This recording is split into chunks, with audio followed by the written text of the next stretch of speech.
Yep. Okay. How was your weekend? Mine was. Yeah. It was all right. I got a little sinus infection going, so I kind of put the damper on it a little bit. But the antibiotics should be right as rain. That's right. Well, can I transmit germs through the Teams? All right. All right. Good. All right. Yep.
Hello.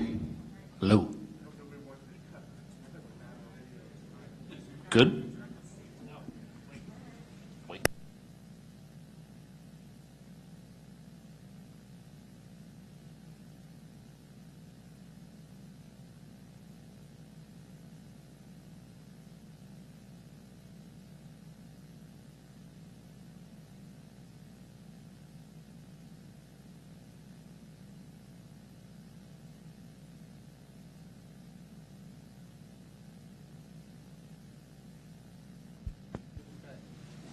Test, test, test.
Okay, we're going to start this meeting of the Budget Committee. Mr. Pulitzer, would you be so kind as to call the roll? Yes, thank you. Budget Review Committee attendance. Chairman Howard Copel. Here. Vice Chairman Richard Nicolello. Member John Ferretti Jr. Ellen Birnbaum. Thank you. And Ranking Kevin Abrahams. Kavan Abrahams, excuse me. Here. Thank I'm you, here. Kavan. We have a forum, sir. Thank you. And Mr. Ferretti, you want to lead us in the pledge, please? Flag of the United States of America, the republic for which it stands, one nation under God, indivisible, with liberty and justice for all. Okay, thank you. Good afternoon. Good afternoon, legislators. Andy Persick, Office of Management and Budget. Good afternoon, Andy. Are you going to do the presentation? I'm going to do, well, I think that the way we're going to run this is I'm going to go through what the 2020 budget looks like, and then we're going to hand it over to PFM and to Ray Orlando on some of the financial options that we have out there, okay? One little difference I think that we're going to do, if nobody objects, is that instead of waiting until the end, we may stop you and ask you questions as you go, so that we don't forget things. That's okay with me. Okay. Okay. Why don't you go to it whenever you're set? If everybody's set, I'll go through it. It's a very short presentation on what the 2020 budget looks like. The first slide, actually, we're going to go through what happened in 2019, which was rather good news because we finished with quite a big surplus, which luckily we have. For 2019, we finished with a $145 million surplus in the operating funds and sewer district, of which $112 million we can actually spend. That goes into the unassigned fund balance. Our fund balance increased from $72 million to approximately $217 million. And to what do you attribute the surplus? Most of it was in payroll and personnel savings and better than sales tax anticipations that we got in. Those were the primary components of what happened in 2019. So some things fell our way, some things didn't. I mean, but that's just the nature of budgeting. So in 2020, what we're seeing is a dramatic drop in our revenue side of the budget. This slide shows you how we get to the 385, but I think what the main component of what's driving down is our revenue. Sales tax particularly is dropping, or dropped like a rock, and continues to be a little uncertain. And this budget is heavily dependent upon that because it accounts for about 40% of our revenues. And the sales tax, your assumption I see here is for a 20% decrease. That is correct. And looking at Legislative Budget Review Office, as well as I think the controller, well, actual experience has been what, 12.9 if I recall. As of to date, I think it's roughly around 12.9 over year to 12.9. date. But in the middle of the pandemic, we were down in the 30s. So I Understood, but actual year to date, we're 12.9 let me just check for you, legislator. and trending up. Isn't that correct? Well, I wouldn't say it's trending up. We haven't gotten into the meat of the season, but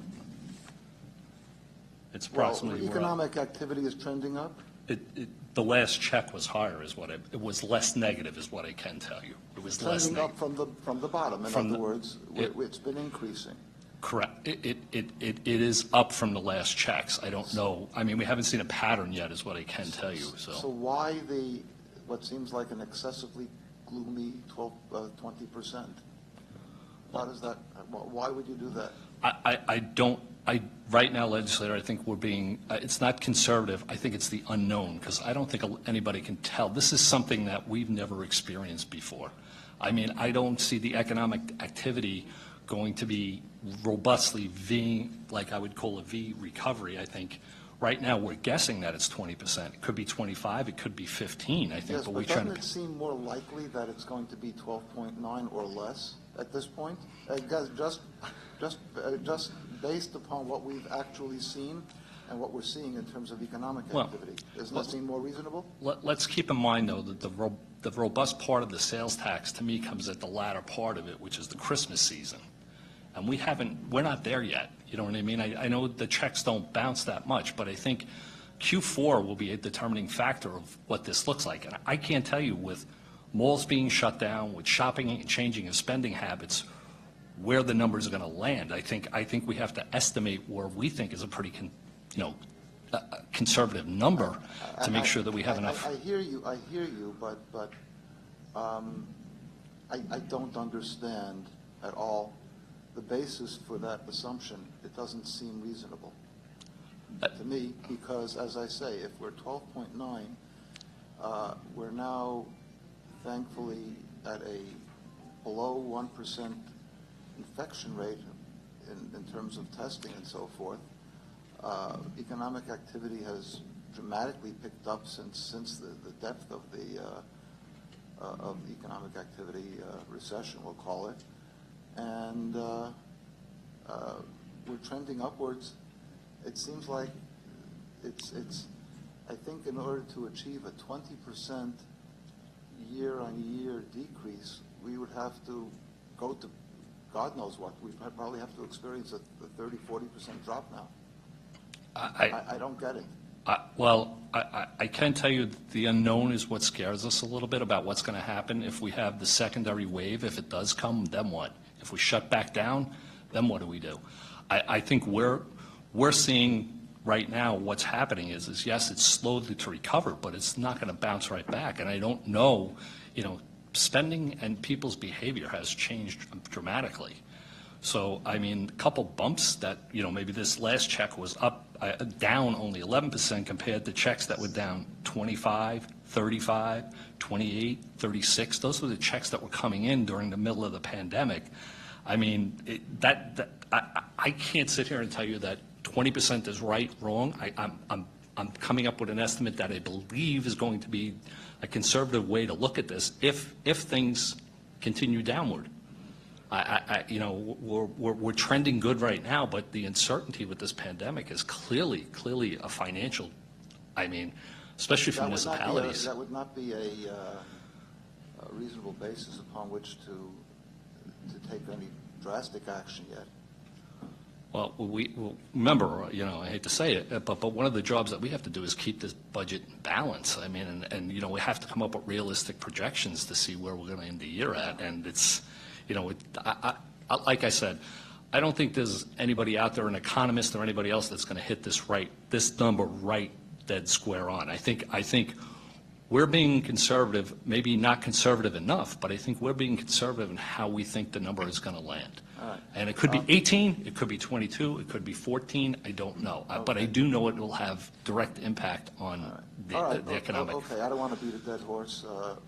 By the way, if there's anybody else who, yes, please go ahead. Just to continue along those lines about the sales tax drop, lowered 12.9%. Is it true that a lot of the sales tax comes from the gasoline tax? No, it's split up a bunch of different ways. I mean, it's not, it's a component of it. It's one of the larger components of it. It's How much retail. of it is internet sales tax now? I don't have that breakdown for you, legislator, but I can get that for you. The chart we do have of what the different components of sales tax. Big component is car sales, retail sales, liquor sales, restaurant sales. There's all different buckets that make up that number. It's not just one single thing. I mean, you might see a dip in what I would call brick and mortar retail and an uptick in internet, but I don't, the other problem is consumer confidence right now is at an all-time low. And I'm not the economist, nor am I going to go there, but I think people are a little scared about spending money at this point. So, but, there are other things that, a strong housing market does add a little help to us, but how big that's going to be, I don't think anybody's going to pinpoint the different sectors and say this is going to go up, this is going to go down. We are the sixth wealthiest, county. We're one of the wealthiest counties, which we have that going for us. But I don't think that that's going to be the thing that saves. I mean, around us, what's going to be how this budget is going to look based on people's spending habits. I'm concerned. So. Go on, Andy. Okay. Please. So as you can see on slide 2, I'm giving you what the breakout is of all the different things and how we land at the 385. If you turn to page 3, this is where we get into the assumptions of what the budget looks like. The 20% legislators, I think I just covered with you. We've had no impact on property taxes, although it has impacted our cash flow notes and the make-whole payment for the school districts. We had to borrow approximately $70 million in additional funds to cover that. The other thing, too, as everybody's aware, the governor does have his ability under the executive order to reduce state funding to municipalities. We're estimating at 15%. It could be 20, it could be 30. We are Or it seeing. could be 5, or it could be 0. It could be, but based on collections that I've seen from this year to last year and what some of the reimbursements for some of the programs we have, we've seen some checks, vouchers submitted that was 20% lower than what we were supposed to be reimbursed for. So they are withholding some funds right now. But that's a matter of cash flow? No, that's a matter of what the flexibility that the state has. I meant it could be a matter of state cash flow. It could be, but I don't know how, I mean, if I'm in this big of a deficit position, I can only imagine that the state is much bigger than our problem right now, and I don't think, cash is not only the problem, I think their budget is a problem too, how much money they're going to be able to give out to the local municipalities. So what your 15% is, again, it's just a total guess. Based on the information that we've gotten from the state, that they have the flexibility to. Has the state given you information? We have not got. Leads you to feel that they're planning a 15% decrease? No, we've not gotten anything formal from the state, only the guidance that was issued in the executive orders when the pandemic first hit, so. And what were those that lead you to think that there might be a 15% decrease in state aid? Based on what I've experienced with the state sometimes and being in the fiscal position that they're in, I think that they would have the ability to cut funding to us at any given point. And, you know, no funded mandates, the old story that I've heard around here for a lot of years, funded mandates by the state or the unfunded mandates, meaning that we're going to make you implement this program. We're going to give you the startup money, and then we're going to pull it away at some point. That's what I'm afraid of. I mean, you know, outside funding sources right now, because everybody's in the same shape. I think I have to sit here, and be a little bit more conservative about how I want to keep, keep in check. I don't think we're going to get the full amount of state aid in the budget. And I think 15% might be a little low at this point. I think that could go to 20 or 30 at some point, but. Go on, please. Sure. We did, for federal aid, we did see an increase. We got CARES money for the bus services, but that was to offset the fare box revenue, because that was, basically collections have been very bad. Weren't you assuming in the budget that a 0 collections? For fare box, yes. Yeah, but that's not in fact what happened? For the first quarter, I think there were collections, but at this point, I think collections are down dramatically, because I don't think the ridership is back up yet, so. But it's not, it's a far cry from 0. It's not, yeah, but I would say ridership is down, so I don't think the collections are going to be as robust, so.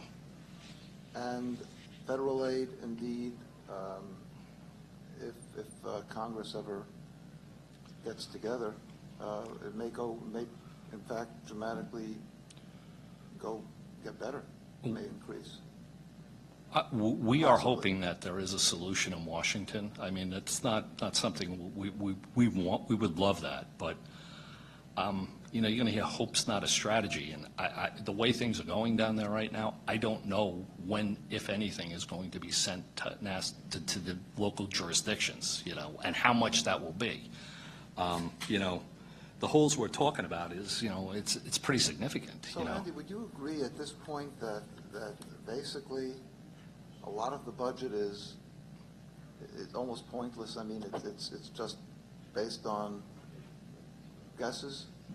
No, I think we've taken a lot of time to sit down and figure out, like, we didn't just, throw darts at a board. We figured, revenue would decline, because of the pandemic. We thought, we took a snapshot and said, all right, we'll take revenue down by 50% in the second quarter, because that was the meat of we didn't know the pandemic when it was going to end, but when we did the assumptions, we figured that would be good. And then rolling forward, because we talked to other agencies, other municipalities, and we kind of asked them what they were doing, we kind of landed at the scenarios of, excluding the sales tax, but on the departmental and all the other revenue streams, that 50%, we dropped it by 50% in the second quarter, 25% in the third and fourth quarter. We're kind of seeing a lot of those trends. There are some anomalies in certain areas, but, it's not as robust. So A you would classic say- example, but 1 second, if I could just finish the thought, is that when the pandemic shut down, let's take, for instance, driving habits. They were grossly changed. And one of the biggest revenues we have is red light cameras. And there was no cars on the road. I mean, I could tell you point blank that the traffic was a beautiful thing, but we didn't have we're not getting that revenue but stream. Andy, the things have, but, again, nobody knows the future, and you've made that point a number of times, and obviously it's not an arguable point. It's of course it's true, but based upon what we're seeing in real life and actually going on out there, it's just not the case anymore. Look, I remember what you were saying is you can go on, you could roll a bowling ball down the LIE and not hit anything, but now you're stuck in traffic jams. Agreed. The traffic is back. It is back. It's there. Thank God the infection rate is low. I'm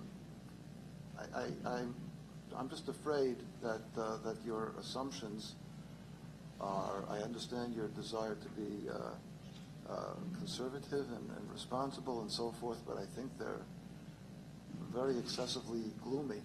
And, well, you're undoubtedly aware that the Comptroller and Office of Legislative Budget Review don't agree.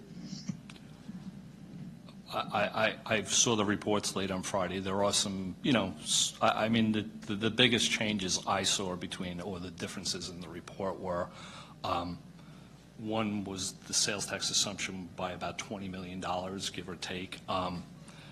The other thing is some of the departmental revenues are about, $10 to $20 million difference between what I have.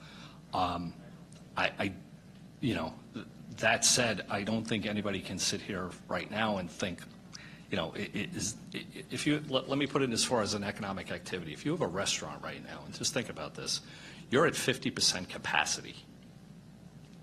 I don't know how, what that norm is going to be going forward. If it's going to be 50, 75, or what's going to happen. But those types of businesses, and everybody's changed the way they do business. People not being able to flood the stores to get things. I mean, the Home Depots of the world were restricting the number of people going into the store in the middle of March. I know I went there personally, and now they're a little bit more open. There's a little bit more freedom there, but I still don't think anybody can put the nail on the hammer and say that this is going to be the number going forward. I think being conservative at this point, and I don't think it's ultra conservative, I think it's moderately, if anything, I think these numbers could, look, we're talking about a deficit of 385 or 310 or 315 or it's still 300. You know what I mean? And, I see some things that are not trending the best, but it's still a $300 million deficit. 350, 375, we're at 385. And I don't think that's going to be far off. We may land in the middle. Remember, we're forecasting, but it's still $300 million. Something I've never seen. I mean, I've been doing this for 15 years. The recessions, everything else, this was something I didn't believe, but I'm a believer now. So. Okay, I'm going to continue on. So that's the revenue side of the equation. The expense side, we have approximately $55 million in savings in salaries and fringes from the vacant positions, and we're currently, in a hiring freeze. We've had to lower the local government assistance because that's a function of the sales tax number. We've had additional monies in OTPS spending from COVID, and $3.9 million in anticipated costs due to shelter and room and board costs. The other thing we did get was FMAP money from the state, which saved us about $9 million. So when you take all the revenue side of the equation, the expense side of the equation, that's how we come to our $385 million gap. By the way, I'm just jumping back a little bit. Your on the revenue side, actually, real estate transactions have been up, contrary to expectations. I'm sorry, say that again. Real Liz. estate transactions have been up, contrary to expectations. So I think hasn't that flipped from a negative to a net positive in terms of revenue? We're going to look at that. There are some trends that are up year over year. I mean, it would have to stay strong through the winter months, you know what I mean, for me to be a believer in it, which would mean that we, because Well, I'm talking only year to date. Well, I think the refi business became a little bit busy in the beginning of this, and it was still going on. The housing market, from what I read, is somewhat strong, but I don't know how consistent that's going to remain because we have an inventory problem, and I think that's going to be, we may not have the number of transactions. Prices are going up, but, I mean, we'll reevaluate it in the third quarter and see what it looks like. Prices going up, mortgages going up, which gives us, not on the fee side, but certainly on the transfer taxes or Correct. or mortgage tax side, gives us more revenue. Correct. There is some indicators that it's Winter leading up. months always goes down. Well, remember, the real estate market was shut down for 3 months, though, too. I mean, I have realtors who are friends, too, that just couldn't, couldn't show a house, you know what I mean? So I think And I was can, looking, right. I think you got to realize that. I think there's an abundance of, what I will say is demand has increased a little bit because I think people are looking to come a want little to get out further of the east. city.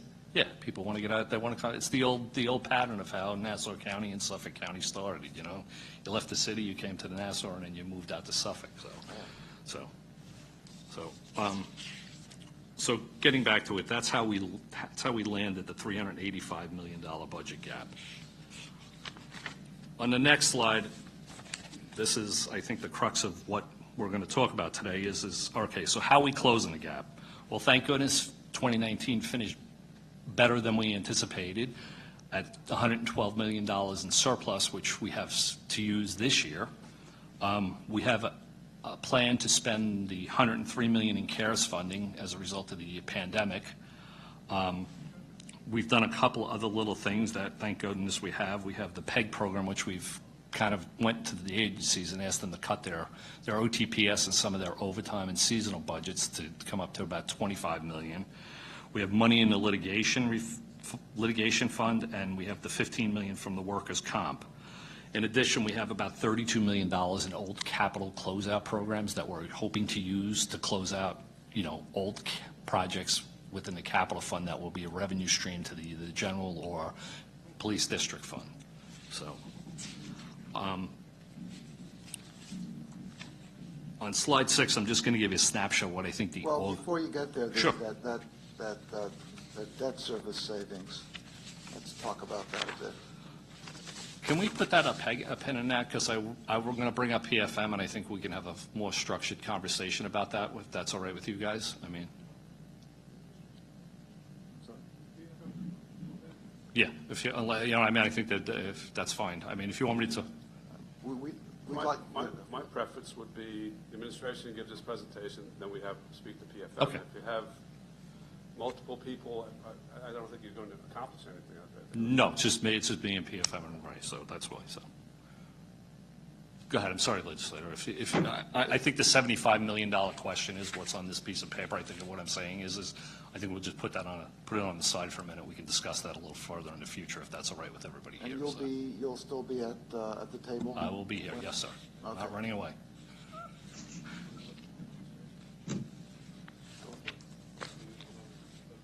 Yeah, go on, please.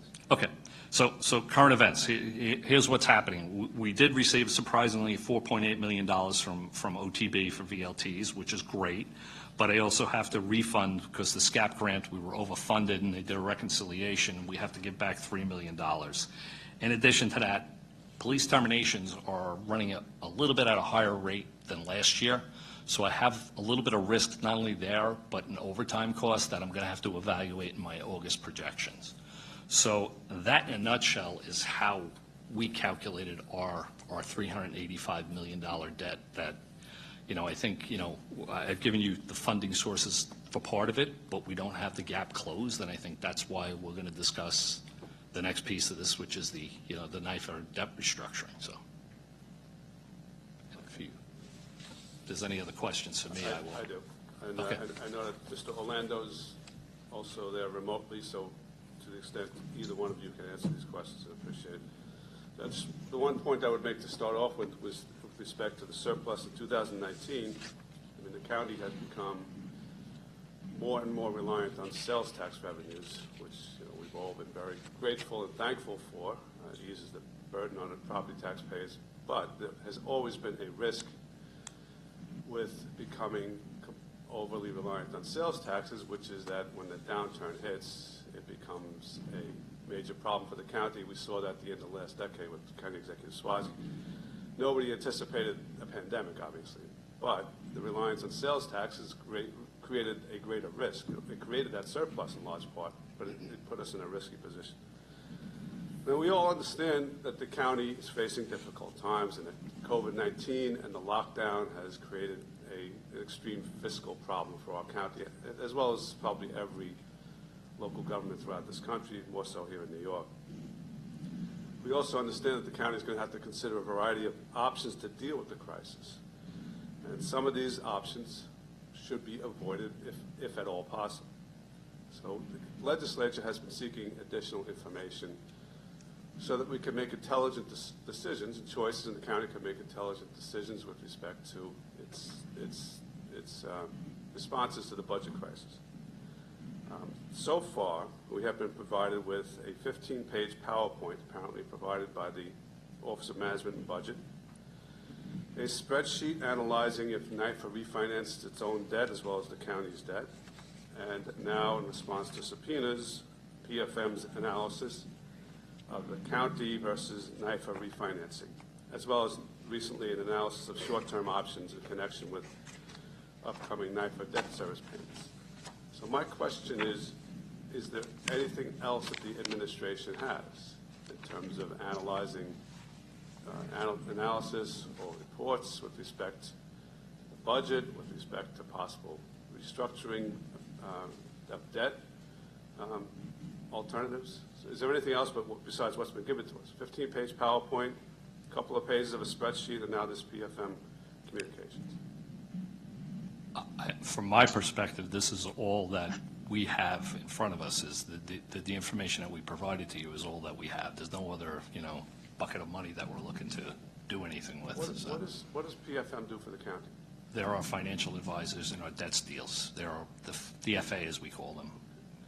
Now, other than a couple of emails and a memorandum dated April 21st, a PowerPoint for today, did they provide anything else in terms of analysis or reports to the counties, to the county? Hi, it's Ray. Can you all hear me? Yes. Andy, if I may,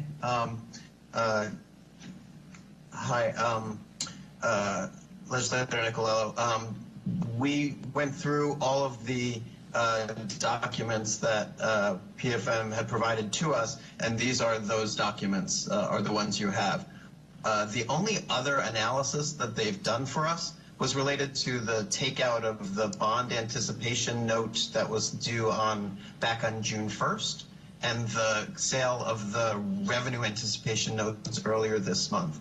Other than that, these are the only work products that PFM has produced for the county. Okay, thank you, Mr. Orlando. What about OMB? Did OMB produce any reports or analysis? OMB's, other than the monthly reports that we publish on the budget, I don't, we've put together some presentation for you all, for the staff, that I think we shared with you over the summer once or twice. Other than that, I'm not aware of any other documents that would be related to this work. Did NYFA provide any documents to the county, analysis, reports? Well, Andy submits the monthly report as required. I've been having weekly phone conversations with NYFA, but other than that, I don't believe there's been other stuff that we have necessarily. So here's the difficulty I'm having with that, which is that, again, we've been provided with a 15-page PowerPoint presentation. We've been provided with a 2 or 3 page spreadsheet with respect to NYFA restructuring its debt, and now we've been provided with a couple of emails from PFM as well as the PowerPoint they prepared for today. That was the only thing, those were the only things, reports, analysis the county has as it attempts to deal with a projected $700+ million deficit? That's all that was produced? Either Andy or Ray, you want to answer that, please? Sure. I mean, the work that OMB engages in on a monthly basis to update the budget documents that we publish on the website for NYFA are, in fact, our ongoing view of what we think is happening based on the expenses and revenues as they change each month. That really is the work product of the monitoring and the thinking about how we're going to approach the problem we face. Here's the problem for us as legislators, because that information that we're being given is so sparse that it makes it difficult for us to make an intelligent decision when the county comes to us. And one of the options that was on the table, obviously, was having NYFA restructure its debt, potentially restructure the county's debt, which would commit the county to something, to a course of action that will have effects for 30 years. So, I mean, it seems to me that there should be more information that we could look at, the analysis that we could look at, reports that we could look at to make a decision. But I'll move on. In terms of what PFM provided, you did provide an email, a couple of emails. One was dated April 10th, 2020. It involves an analysis or a comparison of refinancing debt. If the county does it as opposed to whether NYFA does it, who made the request that PFM do that study? I believe that we requested that PFM perform that analysis for us as a sizing exercise. What's a sizing exercise? We were interested back at the very beginning of the pandemic in understanding what the difference would be if NYFA was able to refund the county's debt versus whether the county refunded the debt itself. There weren't specific bonds identified. It was just it was a modeling exercise. It was sort of for exemplary purposes, if you will. Okay. So one of the presumptions that went into that was that the county would have the ability to refinance its own debt, correct? The county does have the ability to refinance its own debt. However, when NYFA refinances the county's debt, NYFA is not subject to New York State local finance law, and so NYFA has flexibility that the county does not have to place the repayment of that debt in different ways that make it more efficient or more economical than the county can do itself. But yes, the county does have the ability to refund its own debt on a current refunding basis. Those efficiencies would be relatively short-term, correct? Both short and... advantages in terms of its efficiencies, I guess the overall cost would be a relatively short-term benefit. How much? A lot depends on which bonds are structured and where, and there's a lot of detail associated with such a transaction potentially. Sure. So initially, PFM was asked to look at refinancing of $100 million worth of debt, correct? We asked that PFM look into options for how we can save ourselves from having to pay the approximately $75 million of NYFA debt that's coming due in November. And so we asked them to look at what options we had for that. So they looked at a hypothetical $100 million 30-year bond. Was that requested by the county? From the April 10th? Yes. That was a separate analysis. That had to do with what we were trying to identify was what if we were to do it ourselves, how much would it cost, versus if NYFA were to do it for us, how much would it cost? As a frame, is it in fact, would it be cheaper to have NYFA do it for us? And how would you define cheaper, right? That's kind of the conversation. But who came up with the 100 million? It was just this is something the county picked at random, an initial. The county asked PFM to look at if we did a $100 million refunding and then if we did a $200 million refunding, I believe, in that packet. What would potentially, if we did it versus NIFA, what would the differences be? And that work was back in April. Okay. What information did the county provide to PFM with respect to NIFA's operating costs so that they could factor that into their analysis? I don't recall, but I can get that for you. Well, I believe that the PFM's email indicates they believe that it would be a $2 million expense each year for the NIFA's operating costs. Do you know where they got that figure, $2 million? I believe that is the cost of the administrative staff of NIFA and other administrative expenses of NIFA. But I don't have those figures in front of me. So but that information went from the county to PFM, correct? We provided PFM with an approximate cost of NIFA's operating costs. I believe that OMB did, but like I said, I can get that for you. I don't have it for you right now. So with respect to the April 10th email, what was PFM's conclusions in terms of a comparison between the county and NIFA borrowing over 30 years? What was their conclusion about how much it would cost, or how much in addition it would cost for NIFA to do that, as opposed to the county?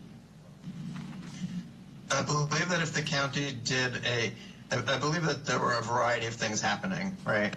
One thing that happens is if NIFA continues for a period beyond its current extension, beyond its current sort of period of existence, there would be administrative costs associated with NIFA that would be costs that the county would not incur if the county refunded the debt itself. However, NIFA does, in fact, have the ability to both borrow at a lower rate as well as has flexibility under the local finance law, as I mentioned, that the county does not.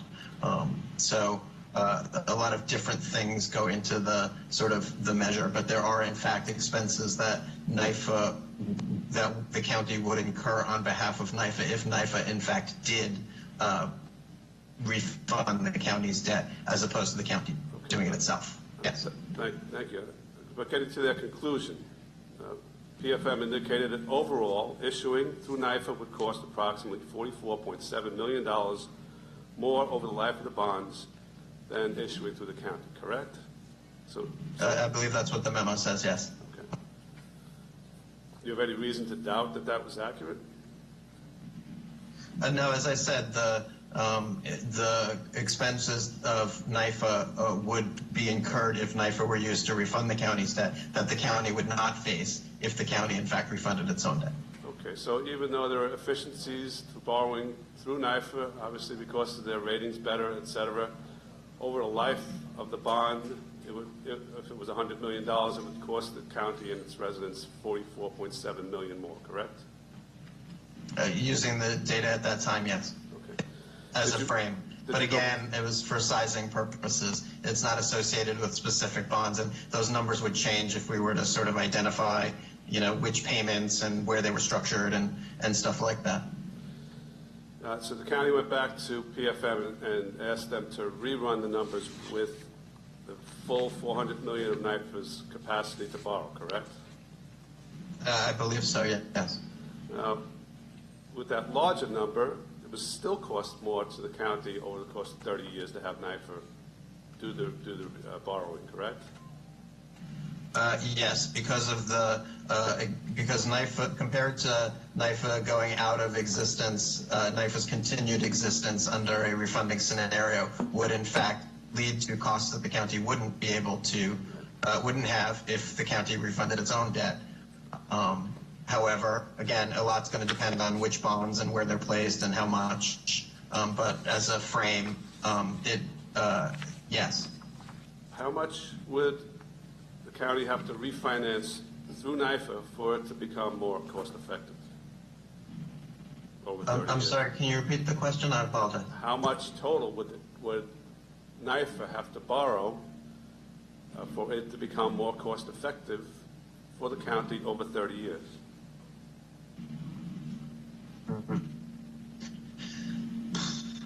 I guess what the goal that we share with you, I believe, is to, make the county's debt service profile affordable, efficient, and minimize the cost. I think we share that goal. And I think the question is how to get there, right?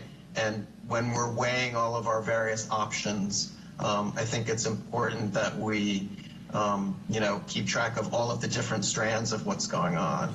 One strand that you've identified is, in fact, the fact that if NYFA hangs around for longer, for the next 30 years, which is not contemplated, under current regime, that would, in fact, incur additional expenses for sure. And then the question is, how do you play that off of what the alternative is to NYFA borrowing, and how we make decisions jointly about the services that county residents, and taxpayers and businesses receive? Yeah. I think the answer to that question was $2 billion. NYFA would have to borrow $2 billion for it to be more cost-effective over 30 years for NYFA to borrow as opposed to the county. So would it be fair to say by April 20th, the date of this second email, that it was understood that refinancing NYFA's debt, through NYFA would actually cost the county more over 30 years than if the county did it? I believe that was the conclusion of the memo of April 20th. Okay. Was PFM's analysis provided to NYFA? I don't recall. I can find out, but I don't recall. Has NYFA issued its mid-year report yet? Andy, do you know? No, they haven't issued, not recall. that I'm aware of, no. Have they released any analysis to the county regarding COVID's impact on Nassau County? Not as of yet. I haven't seen their mid-year report. They only do, periodic reports, so, Okay. based on our information that we provide to them, so.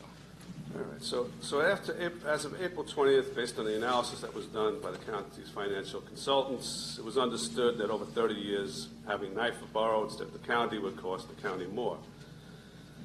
I'm going to read to you a memo that was sent by the county executive to all department heads and all agency heads in the county. It dated April 21st, 2020, which was the day after the 20th, the last email. We are currently assembling the resources we have available to stabilize the county's fiscal condition, including, there's 4 different bullets, I'm going to just read the one about NYFA. Using the NYFA AAA credit rating to our advantage in credit markets for debt restructuring. With a hearty thanks to state legislative delegation and Governor Cuomo, we were able to increase NYFA's bonding capacity during the closing days of the state budget deliberations. So it was understood when this was sent to all department heads that it would actually cost the county more to use NYFA's bonding capacity as opposed to using the county's bonding capacity, correct? I wouldn't say that. I guess what I would say is, as I mentioned, a lot depends on how you would structure it, right? If there are ways to restructure debt that may or may not result in savings to the county, both on NYFA's debt and on the county's debt. So, for example, NYFA could restructure its own debt in a manner that would be potentially cost-effective to us. Well, do you have any analysis or reports that indicate that it would be, over the course of 30 years, it would be more cost-effective for the county for NYFA to borrow instead of the county? Do you have any reports or analysis you can provide to us? The options for refinancing the $75 million payment in November are included in the PFM's deck, which we'll be going over hopefully later this afternoon.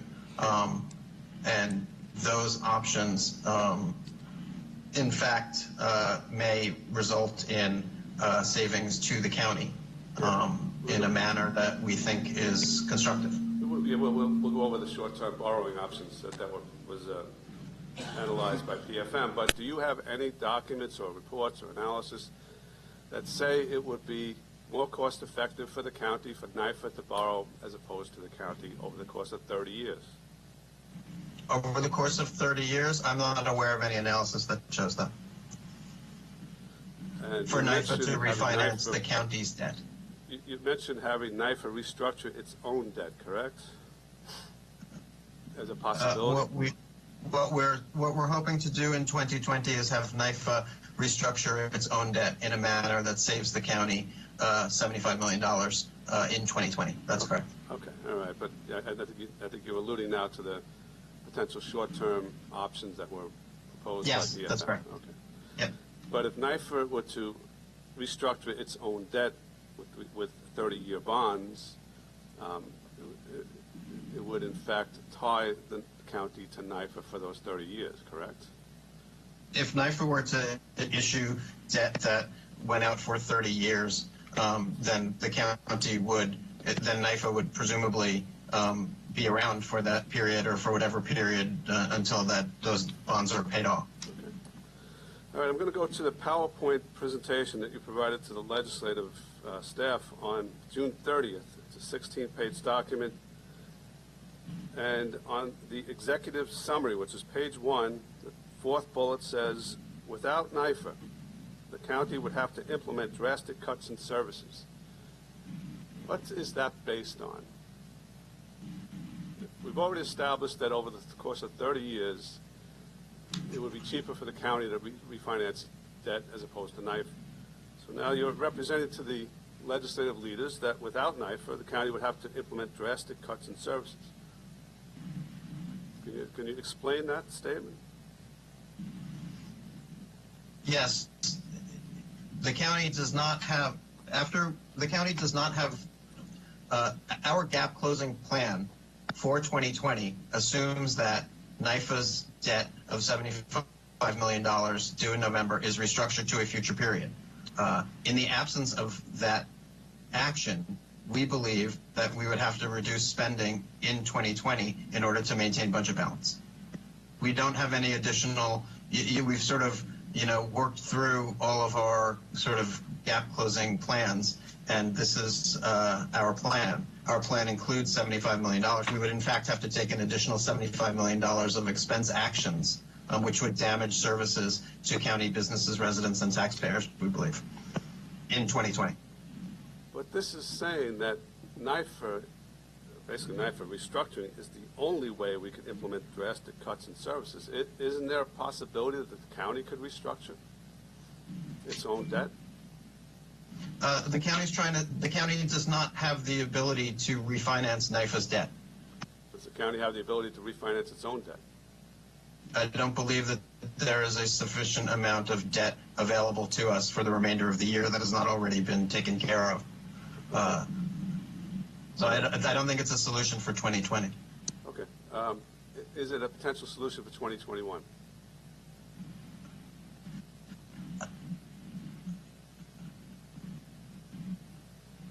I'm not sure that the county can refinance its debt in 2021 in a manner that would be consistent with what we're trying to accomplish in 2021. We'll be publishing our plan for 2021 in September with the county's executive budget, as you know, and then you all will hold hearings as you always do, and we'll be presenting our plan then. Yeah. All right. Do you have any analysis or reports that would substantiate that in terms of the county's ability to borrow, restructure its own debt and its effect on 2021? Something that we can look into, see that we can see an analysis. I don't believe that we've done any analysis like that, but I can look into it for you, for sure. Okay, I'm going to move on to a letter from the county executive to me, dated July 6th. Has this statement. I am attaching the most recent debt service schedules prepared by OMB. As you can see, the utilization of NYFA's borrowing capacity produces essential multi-year savings of $435 million, which is necessary for the continuation of essential county services for our residents and presents the most fiscally responsible solution to the impact of COVID-19. Now, at the time this was written, it was understood that NYFA restructuring of debt would cost the county more money over 30 years, correct?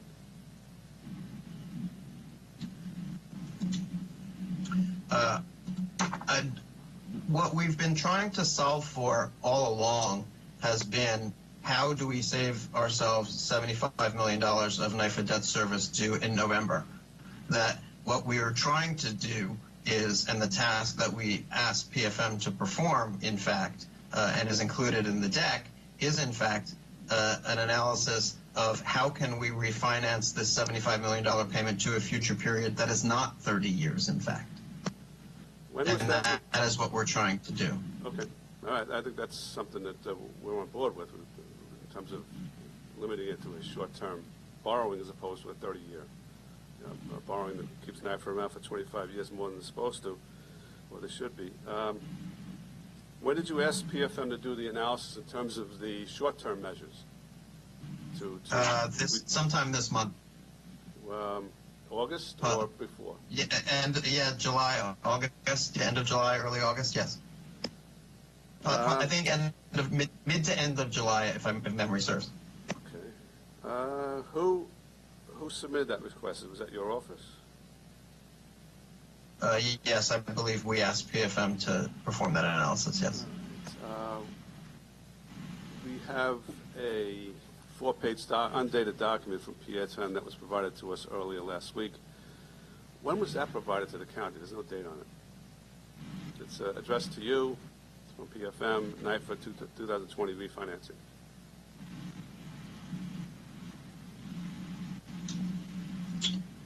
I'm sorry, I'm not sure which document you're referring to. I apologize.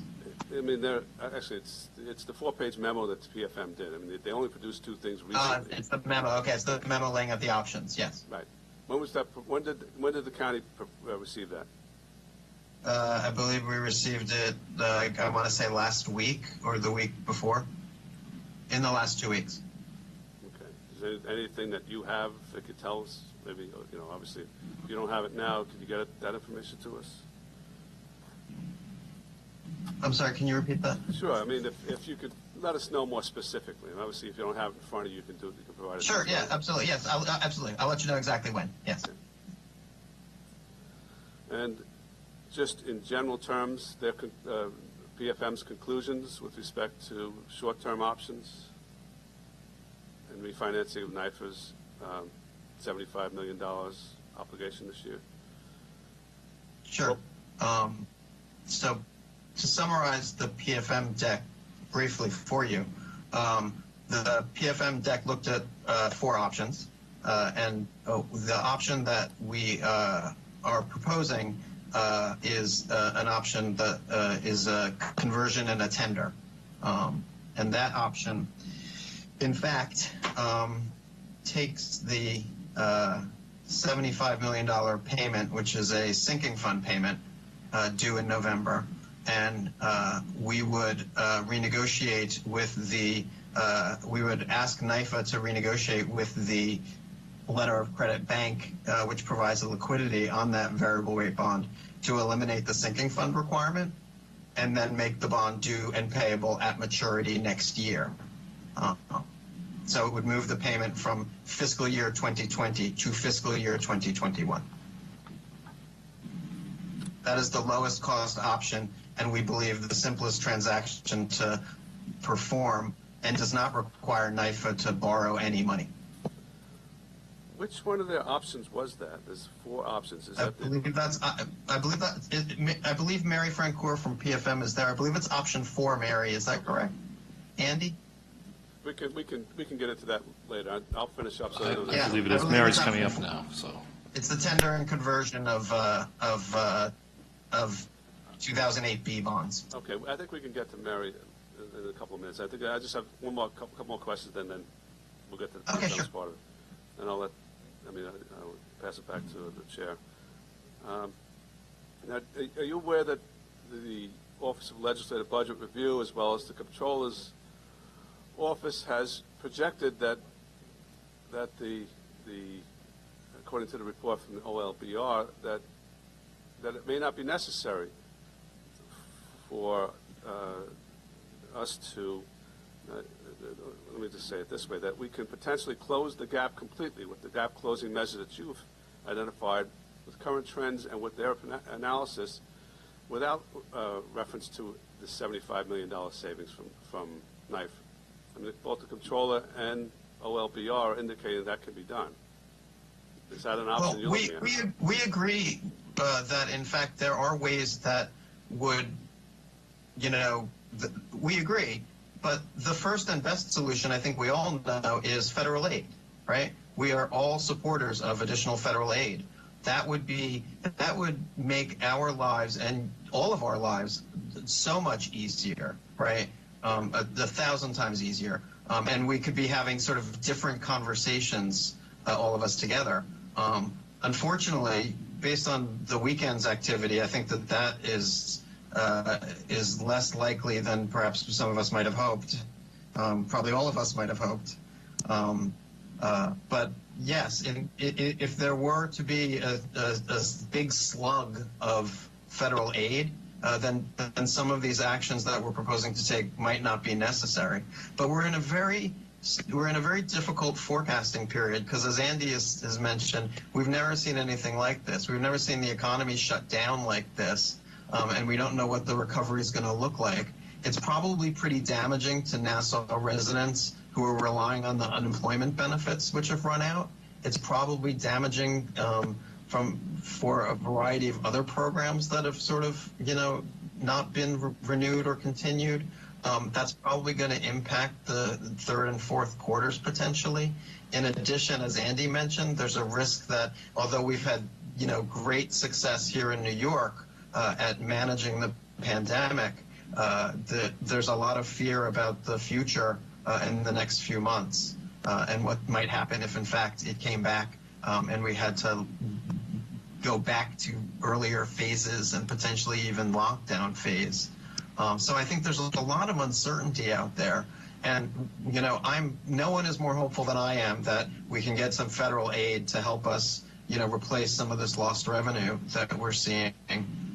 But I have to plan for things to go wrong, unfortunately, as the Deputy County Executive for Finance. And I'm very, very, very concerned about the next few months. I agree. I think we all are. I didn't raise the prospect of federal bailout monies coming to NASA. What I was referring to was that I think the analysis the Comptroller does and the analysis that has been done by the LLBR, that the gap closing measures along with the positive developments are an indication you may not need to achieve the $75 million from NIFA. I would ask the administration to take a look at those analysis and we absolutely will do reconsider so. what you have to do. We absolutely will. We'll review them for sure. Thank you. Thank you, Mr. Chairman. When, we're just following up on a few of those points, when would be the date by which you would have to make a decision on this $75 million question, as we call it, this restructuring? I'm sorry, can you repeat the question? Yes, of course. As the presiding officer just pointed out, there are some responsible parties that have suggested that we may not need the $75 million, independent of whether or not there's additional federal aid coming. So what I'm asking is, how long can this decision on whether or not to have that NIFA payment that's coming up deferred, how long can we defer that decision? Well, given that the NIFA payment is due in November, I believe that between now and then is the time that we would want to take action and request that NIFA. So potentially, when in November? Do the tender and conversion as we've discussed. When in November? The payment that we're looking to move to 2021 is due, is a NIFA payment due in November. So we would probably look over the next few weeks to ask NIFA to begin conversations with the liquidity provider for the tender and conversion of the 2008 B bonds, which don't require NIFA to borrow any money and don't extend the life of NIFA. Now, what I asked you is when in November are they due, first of all? When in November? I want to say the 15th, but I can get you the exact date. Let's call it the 15th. Sure. Why would you need to make a decision in the next few weeks? The lawyers need time to talk. Can the lawyers go ahead and talk without doing anything? The lawyers presumably can talk without pulling the trigger on an action, I suppose. But I think what the steps would be is I think we would want to, I think we're seeking your support, and we'd like to ask NIFA to take this action. They would probably want to review it at a staff level and get their board on board potentially, and then authorize their the sort of the process to begin, and that might take some time. November, although it's 1,000 degrees out, November is right around the corner from a sort of structuring perspective. So would this require legislative approval? I don't believe so, because it would be NIFA changing the terms of its conversion and tender.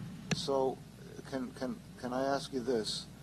Can we have a commitment that you won't pull the trigger? Let them go ahead with doing whatever discussions they need to do and preparatory work that they need to do without actually pulling the trigger until the last moment, because as I think we've established pretty clearly over here, nobody really knows. I mean, Andy's expressed that rather eloquently. We just don't know what's going to happen. And maybe some better things than anticipated will happen. Certainly, it's better than anticipated by the administration. We're gravely concerned that we will need to have taken this action. We will not have the information that we need to we won't know that we needed this action until it's too late to take it, is my concern, legislator. Well, I'm sorry I'm going to keep on asking this, but if you've taken all the preparatory steps and it's a matter of go, no go, I would hope that it would not be that long of a period that you would require to simply implement a pre-prepared plan. Wouldn't that be true?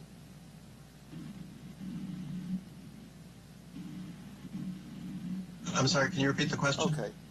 You've got a plan. You're working on the plan now. You're going to work on all the whatever groundwork you need to lay. You go ahead and do that. The lawyers will talk, and the bond people will do whatever they need to do in terms of preparing the paperwork. But you don't pull the trigger until the last possible moment. What I'm still trying to establish is when would that last possible moment be? I suspect that last possible moment is sometime in October, if I had to guess. So can we agree then that the administration will request that it not be done, affirmatively request that it not be done until October, because that would be the most responsible thing to do, since we don't know what's going to happen, and we may not need it, or we may not need as much as you're contemplating. I'll bring that back. I'm not comfortable making that commitment at this time. Unfortunately, what I'm most concerned about is, if we end up in a lockdown in December, right, and the sales tax falls off the cliff again, it'll be down 30%, and we will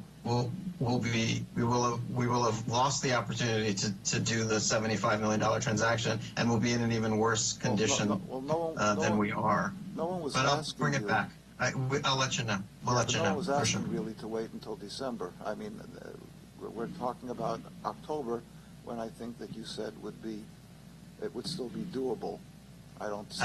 I hear the ask. I'll bring it back. I understand. Okay. Now, can you tell me also, I know there's a $16 million a year procurement cost that's incurred by NIFA. Can you tell me what that is? Andy? I'm not aware of a procurement cost. If I had to guess, it's probably any debt issuances. It might be that, or their banking needs. I mean, their annual operating budget is $2 million a year. I mean, Yes, there's I'm cost of aware of that. issuance, and maybe there's terms and conditions in some of their variable rate securities that have to get paid out, I mean, as a result of them. But I'm not aware of, All right, that was in the notes there. Could you look into that, please? I will get back to you on that, legislator, Because if absolutely. that's their costs of borrowing, that's something that perhaps we have to look at as well and compare that to what it might cost if the county did it directly. Of course. All right.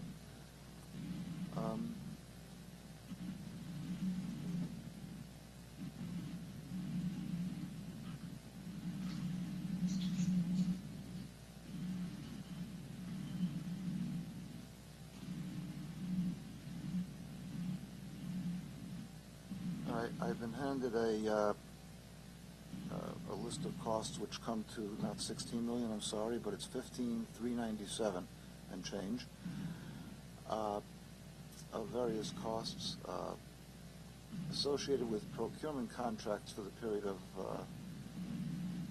2011 through 2018, and that's an average number, I believe. Over the year, we're talking about, looks like costs for various financial services and analysis costs. I will get back to you on that, legislator. I think majority of it has to do with some of the variable rate instruments out there and some of the debts out there that we have to pay lending facilities on, because there's some swaps that they have out there that I think we have to pay these people as a result of those transactions, but I will get back to you. It is some of that probably, but it's also other costs. I mean, there's even a Staples. Well, A small but one, but the nonetheless. larger numbers, I think, are going to be with financial institutions as it relates to debt. I would love to see an analysis of Those costs? county expenses for a similar amount of debt versus this. That would be, I think, very instructive. Okay. We'll work on that for you, absolutely. Mr. Ferretti? Thank you, Chairman. Good afternoon, gentlemen.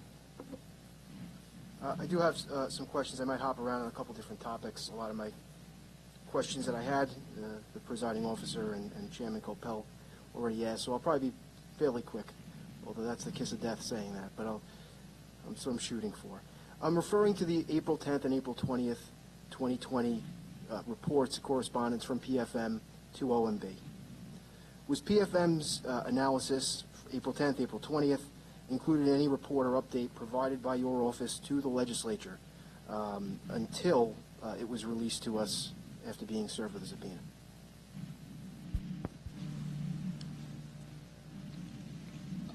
I'm sorry, I'm having a little trouble hearing. Can you repeat the question?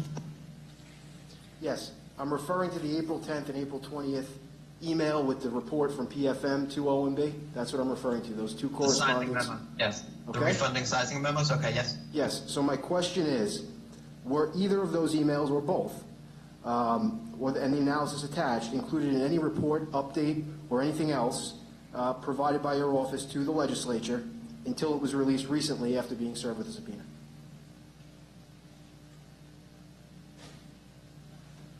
Mr. Orlando, you seem confused. Maybe I'm not asking it clearly. I'm having trouble hearing you, received I'm very sorry. correspondence. OMB received correspondence from PFM on April 10th, correct? OMB has the memos from April 10th and April 20th, yes, that we received. And We've have not those- received any other memos on that type of analysis from them, no, we've Okay, not. so those memos and analysis from April 10th and April 20th, were the results of those memos and findings from PFM, were they ever shared with the legislature? Until Did we they were share with shared you the last sizing week? memos? I don't believe so, but I don't know that, I don't know that they have or have not been. Well, they were shared after they were subpoenaed, right? We have them now. I believe they were shared when the other documents were shared. Yes. Meaning last week, correct? Late last week? Yes, last week, yes. Okay. So, but for the subpoenas, would they have ever been shared? The sizing memos on the refundings, I don't know. I don't know what would have happened. Well, had you intended on sharing them if you weren't subpoenaed? I don't know that I had any intentions or didn't have any intentions to do so. Were those same analysis and emails shared with the county executive? They shared with the county. I don't know. Well, did you ever share them with the county executive? I don't believe so, but I don't recall. I can find out. I just don't remember if I have. I'm sorry, can you say that again? I can find out. I just don't remember if I have. How would you find out? I'd Looking go through your back emails? and look and see if there was anything that I sent to her. Probably. Probably what? You probably sent it to her? No, that's probably how I would go about doing it. I'd probably look and see if I'd look in my email to see if I had sent it to her. Probably. I don't know if I've sent it to her or not. I just don't recall. I'm sorry. Okay. I understand that the current plan is for NYFA to refinance their debt over the short term, but that wasn't the plan as of about 5 days ago, correct? The plan was for NYFA to refinance their debt over 30 years, correct? I think what we were always looking to do was refinance the payment to a future period, and it became clear to us sometime later this summer that this tender and conversion idea was a possibility, and that is the option that we asked PFM to consider along with other options. So later in the summer, it became clear that NYFA, it would be beneficial to the county and the residents of this county for NYFA to refinance their own debt over 5 years rather than 30 years. That became evident later in the summer? I guess what I would say to you is we share your goal of effectively managing the county's budget using NYFA in such a way, if possible, to not go beyond its existence currently. Okay. We believe, as you do, that we should return the ultimate financial decision-making back to the county's elected officials, the county executive and this legislature. We share that goal and belief with you. I'm very happy to hear that. I share your opinion on that. But my question is, at some point, OMB, the administration, or some combination of that, of both of those, the county executive OMB, determined that it was beneficial to the county to have NYFA refinance their own debt over 5 years rather than 30, correct? Well, actually, what we decided was we wanted to look at all of the options, right? We've been as you can see from the work back in April, we've been thinking about this for months, right? And as we've been thinking about it, our thinking has evolved as we've considered, scenarios that, do in fact accomplish the goal of saving the county $75 million in 2020 without extending the life of NYFA. Okay, but your plan prior to last week was for NYFA to refinance their own debt and extend the life of NYFA 25 years. That was the plan, right? I'm not imagining this. I've heard presentations about this. Correct? I believe that what we were thinking, we were always looking for a way to move this payment to a future period. One of the ways to move it to a future period would have been to finance it over 30 years. That's correct, yes. That's one of the ways, and that was the way that was submitted in your plan, correct? That was one of the ways. I don't believe that we actually ever landed on what our final sort of, recommendation would be. I think we were always thinking, can we keep thinking about it and come up with a better way, more efficient, cheaper way to do it? And we did. But in April, PFM told you there was a better way in their April 10th email, right? In April, we were looking at sizing of refundings and comparing the cost of NYFA to our own issuance of refunding debt.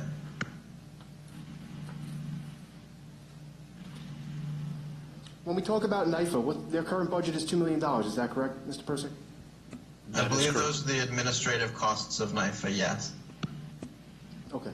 Yes, that's correct. And what was their budget in 2019? Their budget was $2 million. It's been consistently hovering around $2 million. It was Annually, it's roughly around $2 Annually. million. Yep.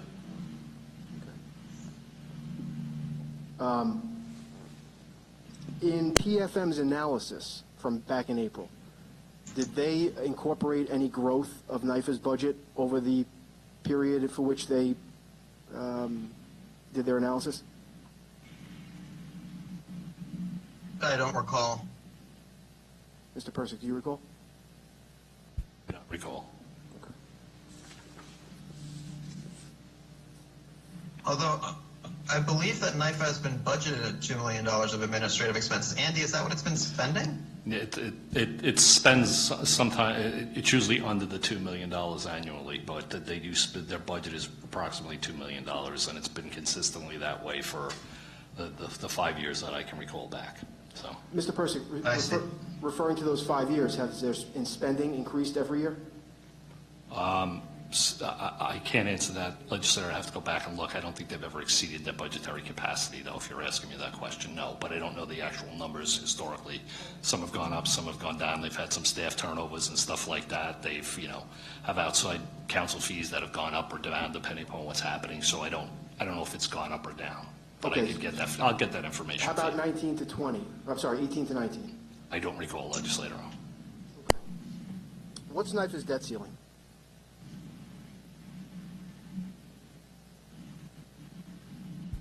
I don't have that. I don't have that right in front of me. I don't know. Do you what know that if is. it's $2 billion? I don't believe so. No. It's lower than, you believe it's lower than $2 billion? Yes. Okay. Well, in the report to the county from PFM back in April, they indicated that in order for NYFA to borrow and be cost-effective for the county, they'd have to borrow $2 billion, correct? In order for the benefit of bonding through NYFA to exceed the cost of NYFA.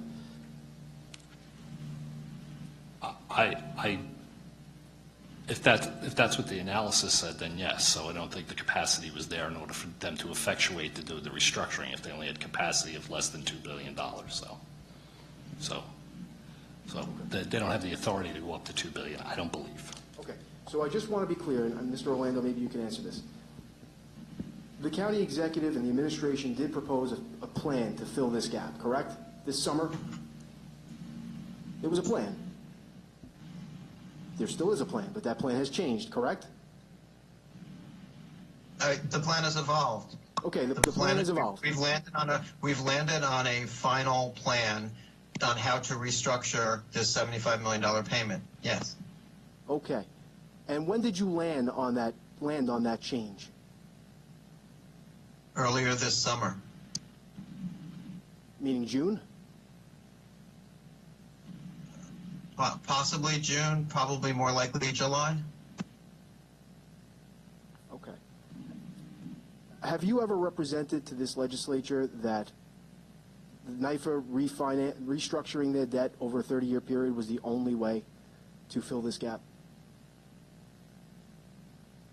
I don't recall saying that. In terms of the $385 million number we arrived at, has that number changed at all since April?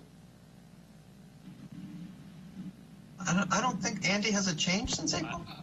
Actually, I think, Ray, the deficit grew, I think, from like April to May because we saw sales tax collections really tanking. So I think it grew from wherever, I forgot what the April projection was, but I think the deficit grew because we saw the tax collections going south at a rapid pace, more than 20. It was in the 30s and 40s, I think, at that point. So I can get back to you the exact difference when they changed, though. We definitely changed our in a monthly report when what the deficit changed to.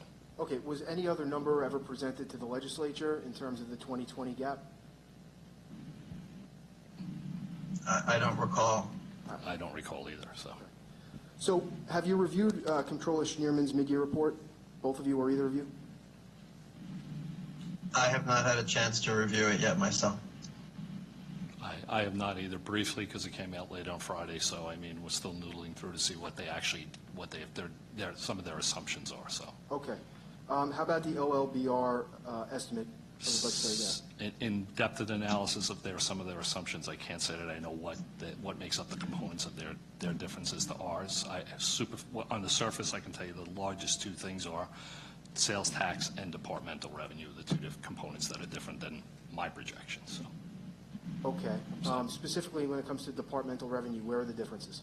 That level of detail I haven't gotten down to. I have to look because my report does it on a departmental basis. I read his briefly, but I don't recall. You know what I mean? I think there's some differences that we have. But, you know, there's three different people looking at three different numbers, and we all could have three different forecasts. So, you know, it's not uncommon is what my point, though, is legislator, that we're not all landing at the same number. So. Okay, and how about on the sales tax projections? Where are the differences there? Between the controllers and us, it's approximately, you know, it's around a $20 million difference. We're at 1.15 billion. Everybody's at roughly either 135 or 140, 1.040. So there's a $20 million, in my eyes, it's approximately a $20 million difference, which is, you know, it's a swing in the percentage of, you know, spending, so. Okay. So to be clear, on the plan that's currently in front of us that the administration is proposing, we are no longer proposing, or the administration is no longer proposing, refinancing county debt through NYFA, correct? We believe we've found a way to save the $75 million November payment by this tender and conversion, as we've mentioned. That would not require NYFA or the county to borrow any additional funds.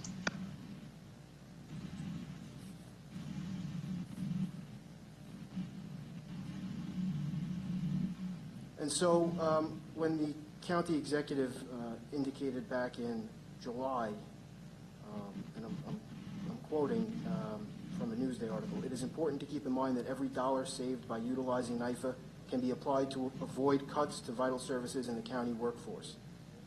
There, in fact, would be no dollar saved by utilizing NYFA to refinance the county's debt, correct? I'm not sure I heard all of that, but I think that if we don't do the $75 million restructuring, we would need to tender and conversion, then we would need to take down county expenditures by an additional $75 million this year at a time when we're running out of, you know, landing room. There's only 4.5 months to go. I think that would be very challenging and result in very difficult spending reductions. Okay. But the long and short of it is, I think we would all agree that by extending NYFA, the cost of NYFA's existence would outweigh the savings by refinancing through NYFA, correct?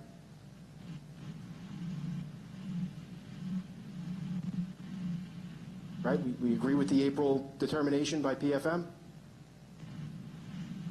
I believe that if NYFA were to NYFA borrowing for 30 years would, we believe, extend the life of NYFA, including the expenditures associated with NYFA's administrative costs as well. Those costs, based on the April memo, seem to outweigh the savings that come from the difference in the interest rates that we could get Right. And that's based at on a the April AAA memo. level that NYFA can borrow at versus what we can borrow at. However, the flexibility that NYFA provides to the county makes the ability to use NYFA to refinance the county's debt, we believe, it remains an option for us as we think about how we're going to keep the county going financially during this very difficult time.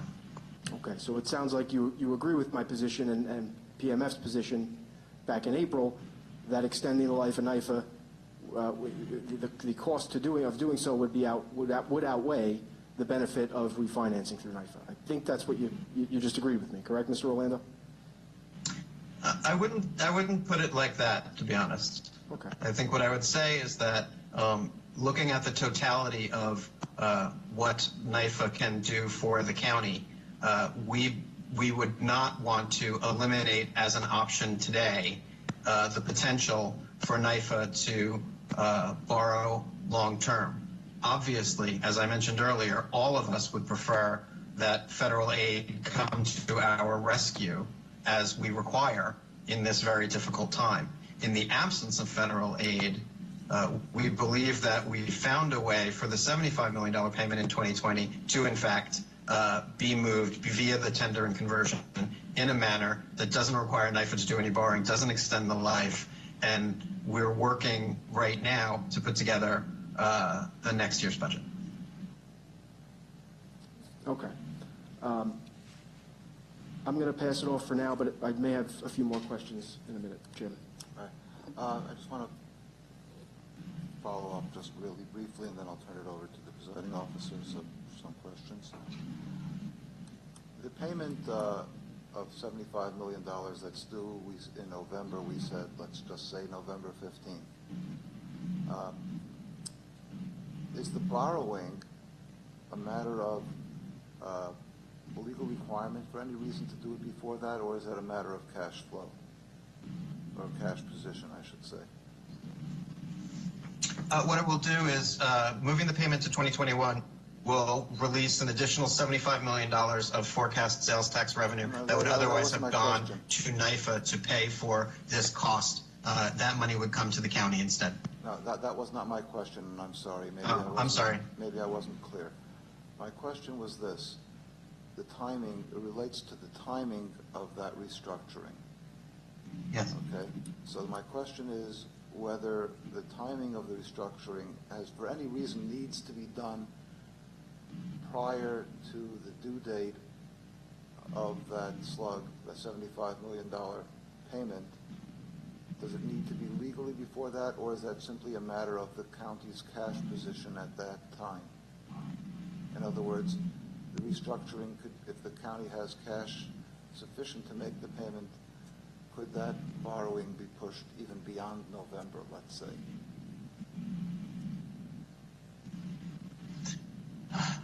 The county has borrowed, the county has done a cash flow borrowing this summer already and intends to do another one in December. It does not have plans to do any other cash flow borrowings. That wasn't my question. Once again, what I'm asking is if the county has cash in the bank in November sufficient to pay that $75 million amount that's due at that time. The county's current cash flow doesn't contemplate that this payment gets made. I'm sorry, say that again? The county's current cash flow does not contemplate that this payment gets made. The county's cash flow assumes that this payment is refinanced to a future year. My question, I'll keep on saying it, if I need to, please. If the county, let's make it a theoretical question, okay? Maybe that'll make it easier. If the county had cash in the account sufficient to make that payment at the time it's due, and as well to take care of its normal operating expenses for a period of time, is there any reason that that borrowing must, or that restructuring must take place before the November date? Well, if the county has the cash to pay it, it still doesn't have a revenue to pay it with, right? That's the problem we're facing, is that we don't, in fact, have a revenue to match to that expense. But that's, again, I'm asking a theoretical question, please. We don't have the revenue, that'll impact on the cash. That begs the question of whether or not we have the cash. What I'm asking is, assuming that the cash is there, make that assumption for me, please. The cash is there. Because, again, that begs the question. The revenue assumptions that the administration is making are not the same assumptions that some other people are making. We don't know which one will be correct. We don't know. So I'm asking you to make an assumption here for a moment. Just humor me. Let's assume that the cash is there. The cash is there. You can make the payment, and you can meet operating expenses for another few weeks Is there any legal reason that you have to make that restructuring before the November date?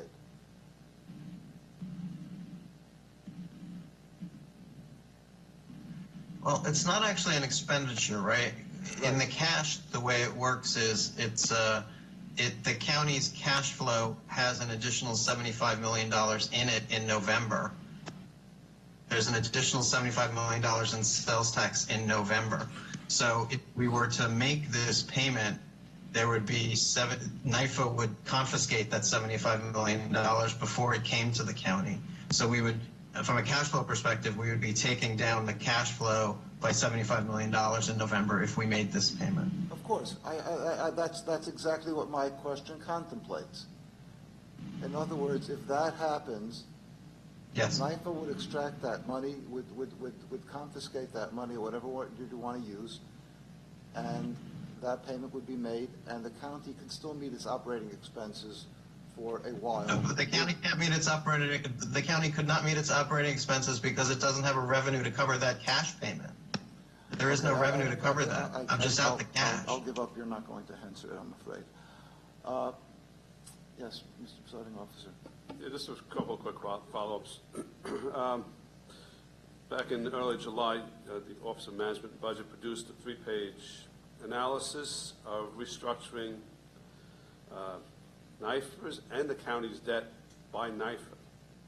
So at that point, obviously, that was the alternative you were looking at least for 2020, to fill the $75 million gap that you had identified, as well as 21 and 22. But it indicated that if NYFA refinanced the county's debt in 2021, there would be a $119 million savings, because the county would not be paying its debt service that year, and $71 million savings in 2022. Did you run an analysis if the county refinanced its own debt, how much of a savings there would be 21 and 22? I don't believe we've run it yet. I believe we will run various scenarios as we continue to put together the 2021 county executive's budget due in September to you all. It's, that response compounds the frustration, because this is the information that we are looking for, and we have been looking for quite some time. And I know you two are just trying to do the best job you can, but Andy, you just mentioned before in response to Legislator Ferretti's question as to whether the Office of Management and Budget had reviewed the OLBR report as well as the Controller's report. The response was, well, I haven't looked at it in detail. The Controller's report came out on July 31st. It's been out for 10 days.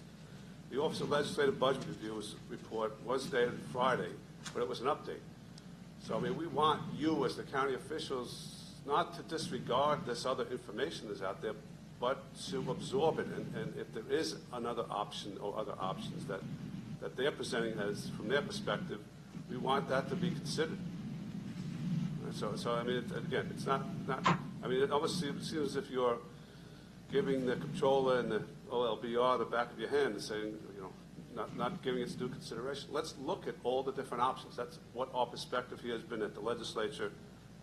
Let's get as much information as possible. Let's make the best decision that we can. And by pushing their reports aside, we're not doing that. So, again, you guys have been responsible. We appreciate you being here and answering these questions, but we expect a little bit more.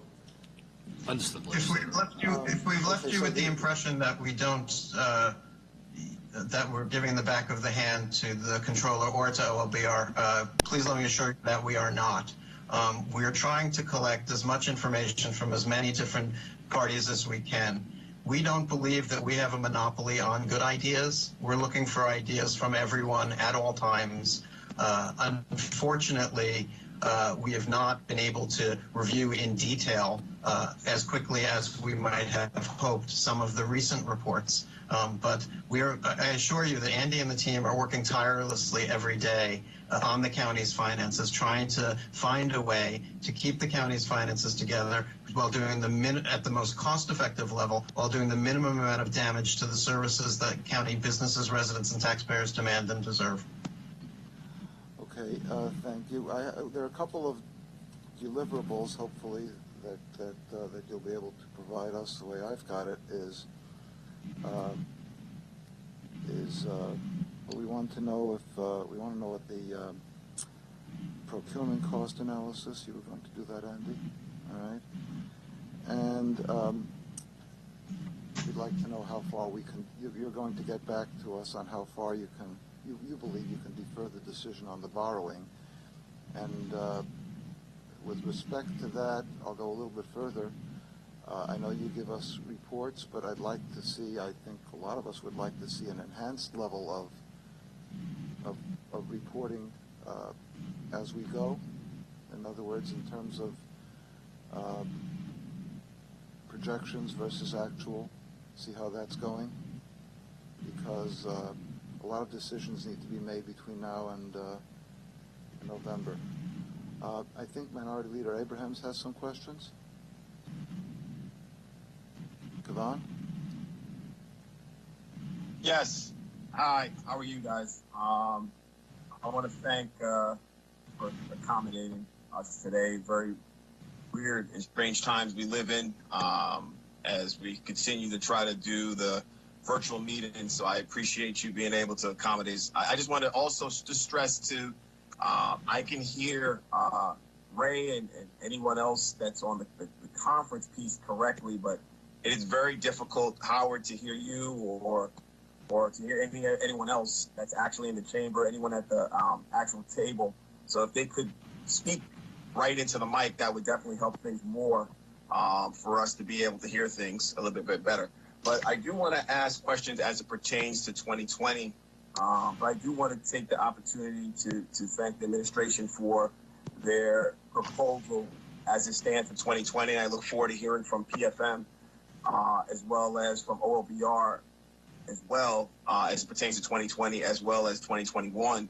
But in regards to 2020, if I'm understanding and seeing the proposal correctly, and forgive me if I'm repeating anything because many of the comments I wasn't able to hear clearly, but as it pertains to 2021, if I'm understanding this correctly, if I look at the FY fiscal year 2020 gap closing plan, it identifies the gap closing plan of $385 million, of which we spent probably close to an hour and a half or so discussing the $75 million.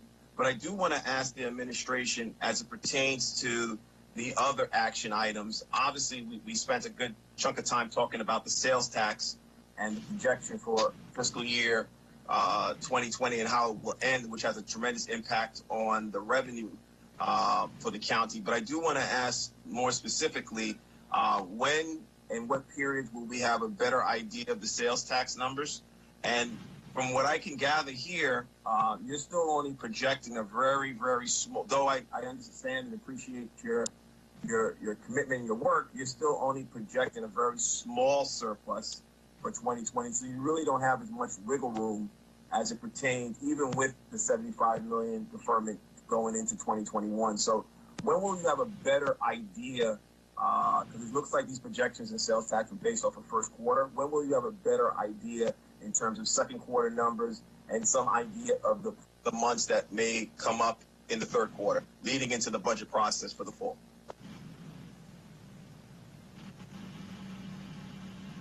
Andy? Thanks.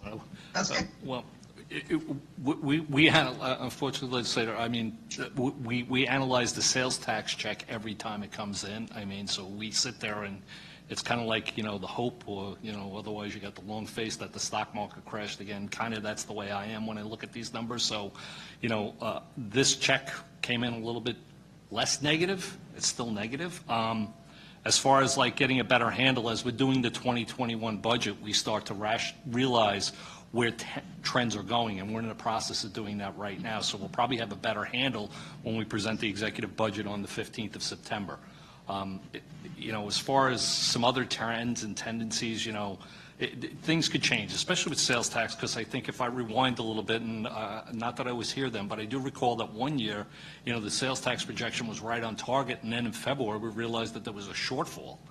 The unpredictability and the scariness of when you determine when the numbers for sales tax are finalized are, unfortunately, we don't have the information because, you're talking about people's spending habits, which is like, being a Walmart shopper and figuring out what's in the market, in the basket of the customer. Everybody has a different way of spending money these days.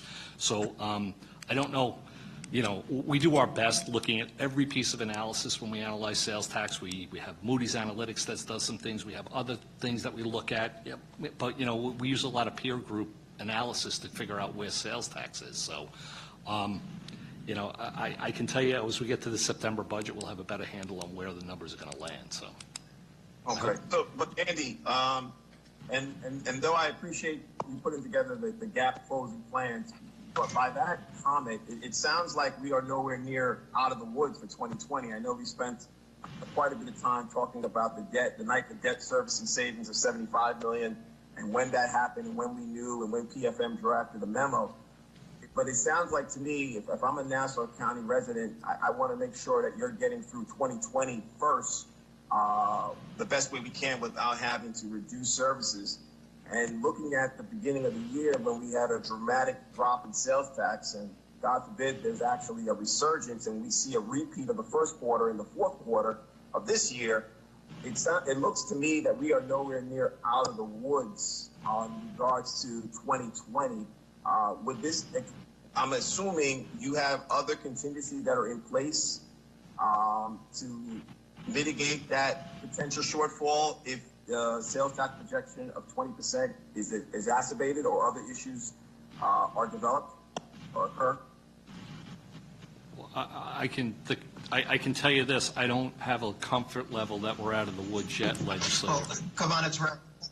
Yeah, and Andy, if I may, go ahead. One of the things that we're trying to do, Kavan, is we're trying to get to a place that we're comfortable that we've got the risks managed on the right side, and that they're not too high in one place or too low in another. As you point out, there's a lot left in 2020 to go, and it's really uncertain. And so we need to be as careful as we can that we don't decide that things are rosier because we'd like them to be rosier, and that we just deal with the fact that we're in a very treacherous environment and we desperately need federal aid to help us get through this pandemic. And without it, we're stuck with just these choices that are very difficult to make. Sorry, Andy. No, I understand. And based on what we've all seen with has occurred in Washington, we don't envision federal aid being able to come through in the next couple of weeks.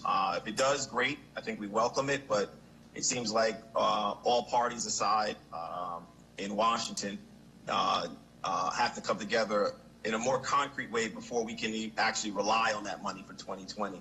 But I guess what I'm driving at is, and I appreciate the fact that you've identified the risks on both sides.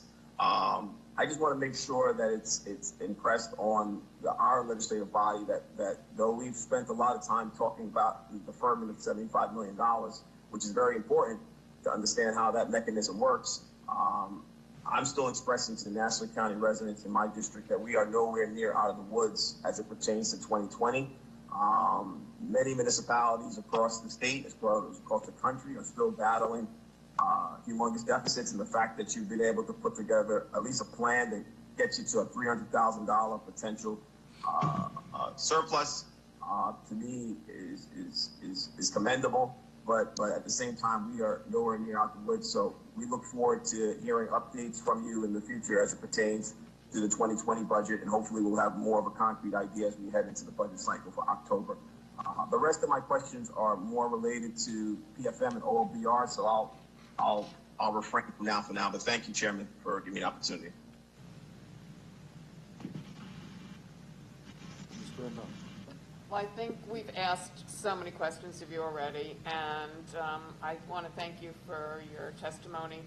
There is a lot to consider, and it's a lot of going over the numbers and a lot of conjecture, because we don't know what the rest of the year will bring. I mean, sales tax, of course, the way things are, it's an unprecedented year. It can't be the same as last year or whatever we predicted would be this year. So I would like to wait and ask more questions after we've heard from Maurice Chalmers, and I'd like to hear from Mary from PFM. So thank you. Mr. Peretti. I don't want to keep harping on the same issue, but I think it's an important issue to make sure we kind of understand and are on the same page, because there's a level of trust that needs to be maintained. And I want to ensure that we're on the same page here. April 20th and April 10th, you received these communications from PFM. The April 10th email, I'm just going to read a line. Overall, issuing through NYFA would cost approximately $44.7 million more over the life of the bonds. It went on to say on the next page of the email, our analysis shows that for the NYFA pricing to be more favorable, the county spread would have to be over 300 BPS higher than NYFA's, which we see as highly unlikely. Put another way, the county would need NYFA to issue $2 billion in debt to absorb the operating costs. The very next day, the county executive issued a memo, April 21st, 2020, to which he lays out essentially a plan. We're currently assembling the resources we have available to stabilize the county's fiscal condition, including bullet number 2, using the Nassau Interim Finance Authority's AAA credit rating to our advantage in credit markets for debt restructuring.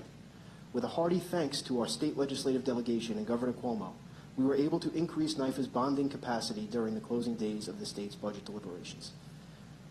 We then went forward through the end of July, working under the assumption that the presentations that OMB made to us, that the plan the county executive and the administration put forward for NYFA to restructure their debt over 30 years, extend NYFA's life an additional 25 years, that was the plan of the administration. Now, Mr. Orlando, you indicated earlier that you can't remember whether you shared the April correspondence from PFM with the county executive. That's very troubling to me. That's extremely troubling. The county executive put forward a plan and went around the entire summer to the media, to us, saying that the plan was to extend NYFA an additional 25 years. We have our fiscal advisor telling us, don't do that, and you're telling me you can't remember if you shared that with the county executive. Correct? I don't recall if I shared that information with the county executive or not. Do you think that that information may have been helpful to her decision to go forward with a plan to restructure, for NYFA to restructure their debt an additional 25 years? I don't know. Okay. Well, do you think if we brought the county executive down here and asked her, she would have the same answer? I've told you that I will be going back to see if I did in fact share this information with her by checking my email earlier, and I will get back to you, as I mentioned, if I did in fact do that. Well, that's very troubling. That's very troubling. We talk about transparency. This legislature has had no information given to us about this at all. The idea that the county executive did not either is an incredible thought. If that's your answer, that's fine. But at the end of the day, there's been zero transparency to this legislature, to the public. We've wasted months, apparently, going over the plan that was put forward by the administration. About 3 or 4 months wasted. It's suppressed any discussion or analysis to alternatives. And, it's really, really concerning to me. So I would request that you get us a response as to whether you ever communicated the April correspondence to the county executive, because I think that that's something we really need an answer to. Thank you. I will do so. Okay. I'm sorry, did you have a response to that? I will do so, yes. Oh, I will do so. Thank Yes. you. All right. Anybody else? I guess we're ready for PFM. Someone here from PFM, please.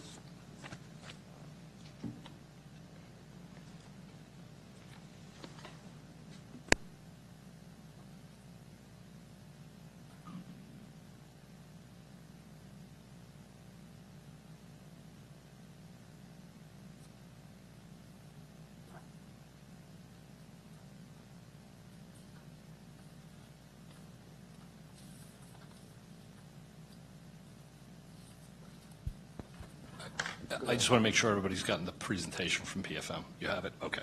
Because Mary's going to be working off of that, all right? We've all got your Okay. copy of All your right, let's open presentation. it. This is Mary So I Francor guess from you just PFM. So state your name for the, Hi, Mary Franker. I'm a managing director with PFM Financial Advisors. I'm going to ask you to speak more, because there's some people who are on remote, they may not hear you well. Hello. Oh, there we go. Thank you. Sorry about that. Can you repeat your name? I'm sorry. Sure. My name is Mary Franker. I'm a managing director with PFM Financial Advisors. Was that Brunher? Let me spell it for you. It's not an easy one. It's F as in Frank, R as in Robert, A, N as in Nancy, C as in cat, O, E, U, R as in Robert. If you ever took high school French, the last part is cur. Is that pronounced Francor? Franker. Yep. Okay. Sure. Thank you. Go on, please. Great, thank you. Thank you, Mr. Chairman, and thank you to the committee for the invitation to speak today. You know, as has been discussed previously, PFM has been asked to provide an analysis for the county of evaluating some opportunities with respect to refinancing of NYFA's debt in order to address some of the budgetary issues that have been discussed here today. And so we'll flip rather quickly. We have put forth an agenda, just an overview of the request, some of the options that we had looked at, a comparison of those options, and then we have some concluding remarks. And so if you flip to page 4, just to put the request in context, you know, PFM was asked to review some options with respect to a $75 million thereabouts mandatory sinking fund payment that NYFA has on its 2008 B bonds. Those bonds were issued as variable rate demand obligations, and so those are bonds that the holder of the bond has the opportunity to tender those back to the issuer. So they're really considered sort of a short-term obligation, and the interest rates are presently reset weekly. The you know, as noted previously, the refinancing of that payment or the restructuring or some options with respect to that payment. And I'm going to use different terms because, you know, with respect to the debt, the concepts are going to vary. And I'd like to be as specific as possible. But there's a variety of options that are available to NYFA to address that payment. And we've walked through, we'll walk through several of those. Just to be clear, you were asked, PFM was asked to analyze this with the assumption, with the pre-existing assumption that payment could not be made without some restructuring? So we were asked to take a look at whether or not there were options available to defer that payment in order to create some capacity. What happens is that as you know, NYFA collects the county's sales tax, sets it aside for its debt payments and any sales taxes that aren't needed in order to pay NYFA's debt. You were not asked to analyze any underlying economic assumptions or what the availability of funds would be or anything of that sort. Would that be fair? That's fair. Okay. That's fair. Our job is not to provide the county's budget analysis. Our job is to evaluate debt financing options. All right, very good. Mm-hmm. Thank you. Thank you. Just to put it in context, one of the things that we've been asked by a variety of issuers is the prospect for doing a debt restructuring. And one of the things that we're finding, you know, PFM is the largest financial advisor in the United States. We work with governmental agencies from coast to coast. We have 43 offices. And we actually have several clients of PFM, cities, counties, states, that are looking at some alternatives associated with their debt in order to create some budgetary relief in their current fiscal years. Many of them have fiscal years that started July 1. Others have fiscal years that have started earlier in the year. But they're all looking at options, and debt refinancing and debt restructuring are one of the options that they're looking at. And so we just wanted to put it in that context. And when is the date? Do you have the precise date upon which this mandatory payment is due? It's November 15th, 2020. It is November 15th. Yes. Okay, thank you. And Mr. Chairman, one of the questions that you had asked was, if we come to November 15th and nothing is done, that payment is made, that money goes out the door. And I'm pretty sure that was what you were getting at with one of those questions, that, among the things that need to happen with the debt is that, and I'll talk about it a little bit as we get into the presentation, but a notice of tender needs to be made. And so there are some decisions that need to be made well in advance of November 15th in order for this deferral to be executed. Will you be able to give us a timeline of decision points? So I don't have And the a specific critical path for those documentation, but that's something that we can take a look at, yes. Mm-hmm. And how long, when do you think you might be able to get those to us? We could probably provide that within a couple of days. It's really more a matter of taking a look at the documentation for the tender. So if you would provide that directly to, I guess, the clerk? The legislative clerk, and he can distribute it? They'll come through our office, and then we will distribute it down to the clerk's office, if that's all right with everybody here, because that's the usual path. It's the circle of how things work here. Instead of them going directly to you, it'll come through us. Once again, that would be the critical path of decision points that would need to be made, as well as the in other words, the order as well as the timing. Mm-hmm. Okay, thank you. Sure. Go on, please. Among the things to consider, too, in terms of the current environment is that despite the challenges, the economic challenges that we see with COVID, the bond market, and particularly the municipal market, is providing for fairly effective interest rates. And so undertaking a debt deferral now or a debt restructuring wouldn't cost today what it would normally cost in other markets. And so it does provide certain advantages. One of the other things that we've looked at, and actually, if you don't mind, I'd like to go back to the analysis that PFM had done back in April on behalf, at the request of the county, with respect to NYFA versus county direct issuances. That one of the things that NYFA does offer to the county is flexibility in terms of its debt structure. As you know, the county in your direct debt is subject to the local finance law, which has very specific provisions as to when debt needs to be repaid, both short-term borrowings for cash flow as well as long-term borrowings for capital projects, that you're obligated to repay it within a certain amount of time related to the life of the asset and things like that. And so one of the things that one of the considerations here is some of the flexibility that's provided to NYFA that's not necessarily provided to the county.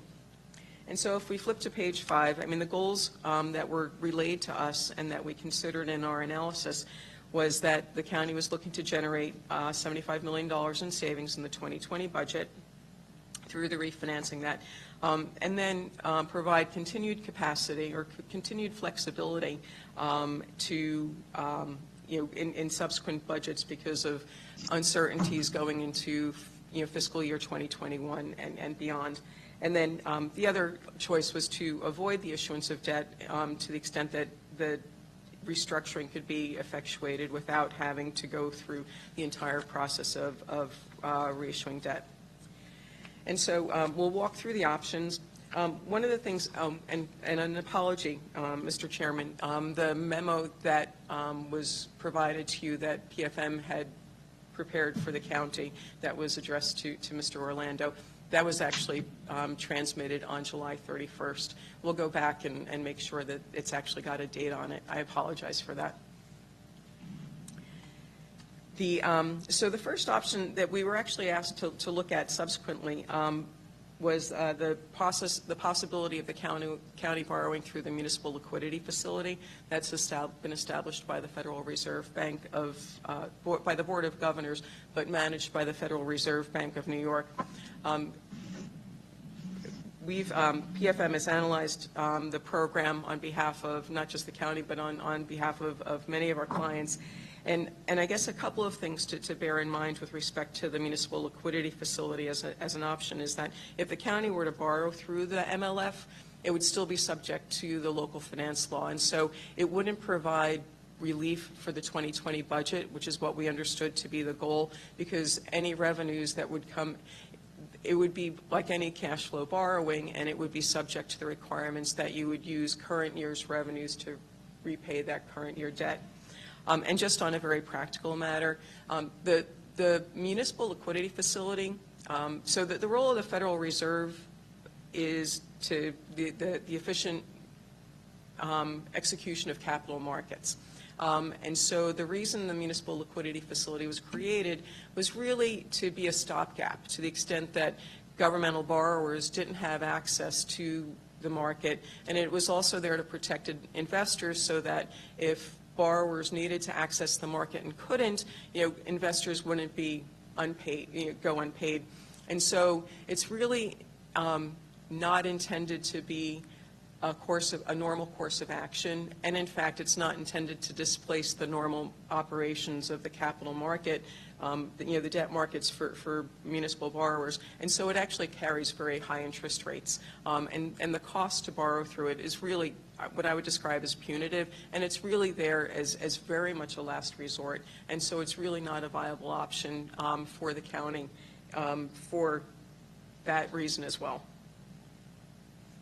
And so what we would describe as sort of the viable options would be the refinancing of, there's two options that we discuss that are actually refinancings where NYFA would actually issue debt to refund the payment that's due in November, and repay that either in 1 year or in 5 years.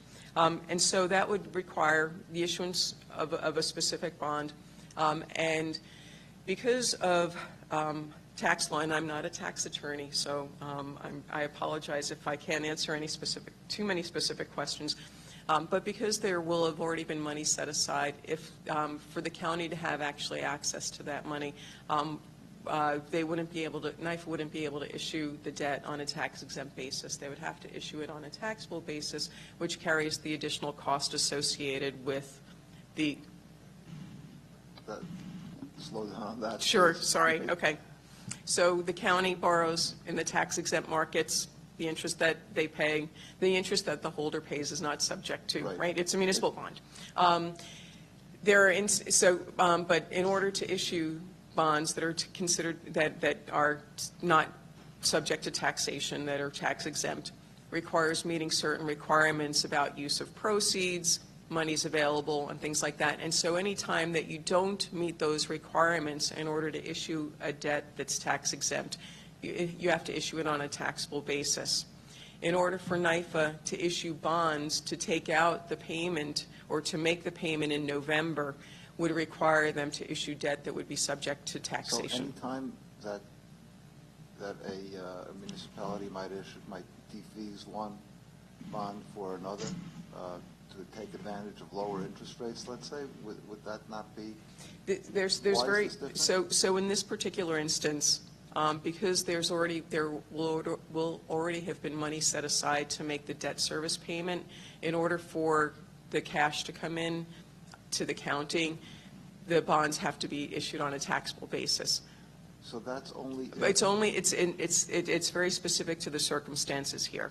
That's because the money is already there by virtue of sales tax collection? Yes. Okay. Not sure I understand why and everything, but I get what you're saying. I don't know if I understand why, Right. but I talked to counsel, and counsel says yes. We'll take it on Yeah, faith. I take it on faith, and then they start getting into things that are so obscure in terms of federal tax law that my eyes start to glaze over. Sorry. So we looked at two options, just to kind of do a cost evaluation, and especially kind of, again, taking advantage of a relatively cost-effective market.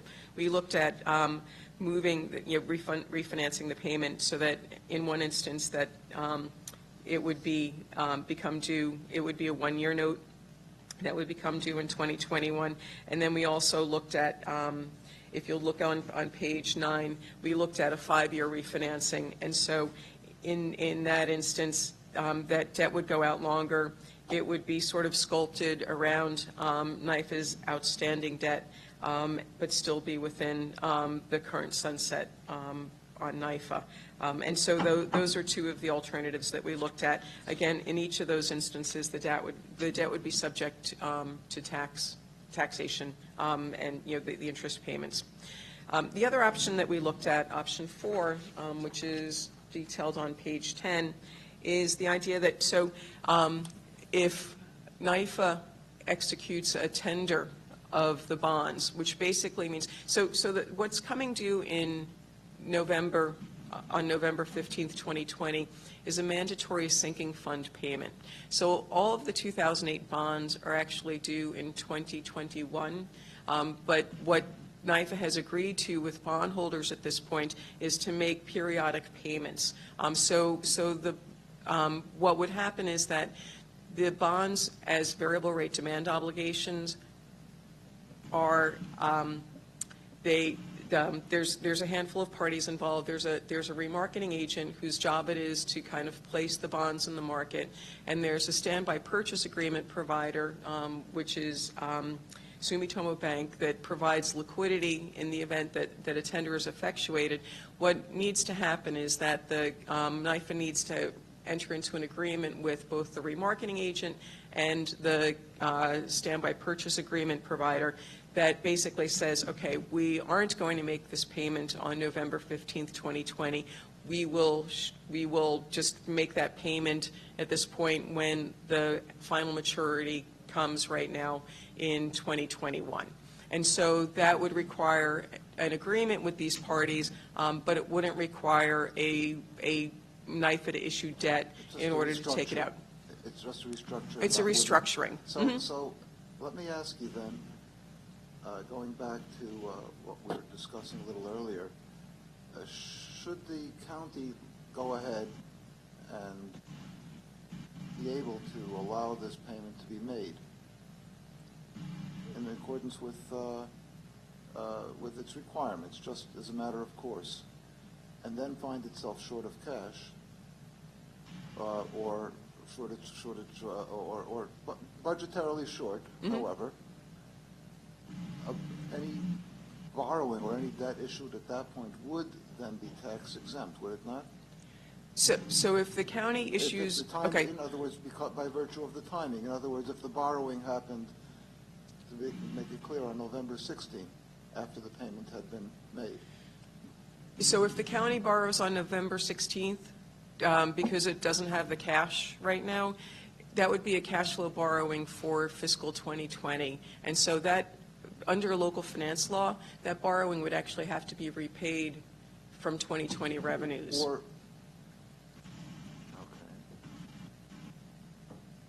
All right. Okay. Yeah, okay. So, anyway. I won't say I got it, I understand it well, but I hear what you say, and I'll have to look into it a little Okay. further. Sure.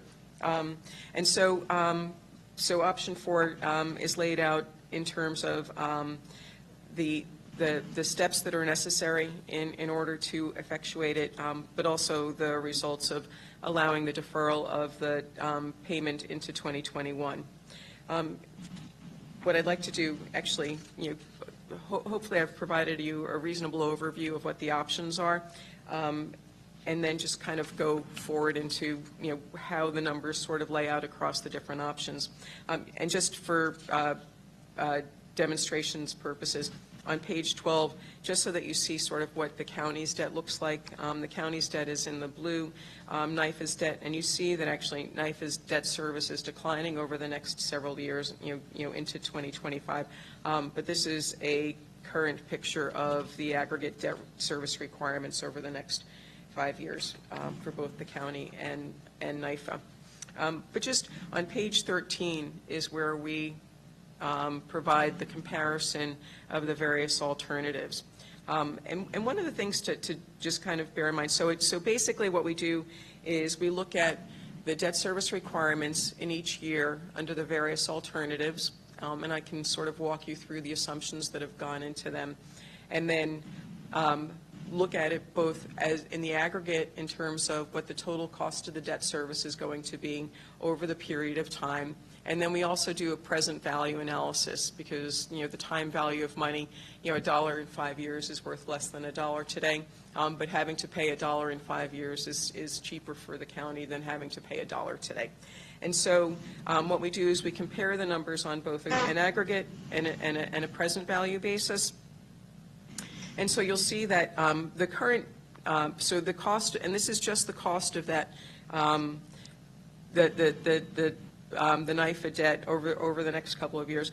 The current cost, so if nothing happens, the debt service, the NYFA debt service for fiscal 2020 is going to be a little over $133 million. And it's a declining debt service over the next 5 years after that. If we look at the one-year refinancing, the cost of shifting that $73 million and then the associated interest cost with it from 2020 into 2021, the total cost of NYFA's debt service goes up from $101 million in 2021 to $177 million. If we look at doing the 5-year refinancing, that number drops down, the $177 million drops down to $102 million, but the total cost of the debt service over the next couple of years obviously increases. And then the last column is the 2000B tender and conversion option, and you'll see that the cost of the 77,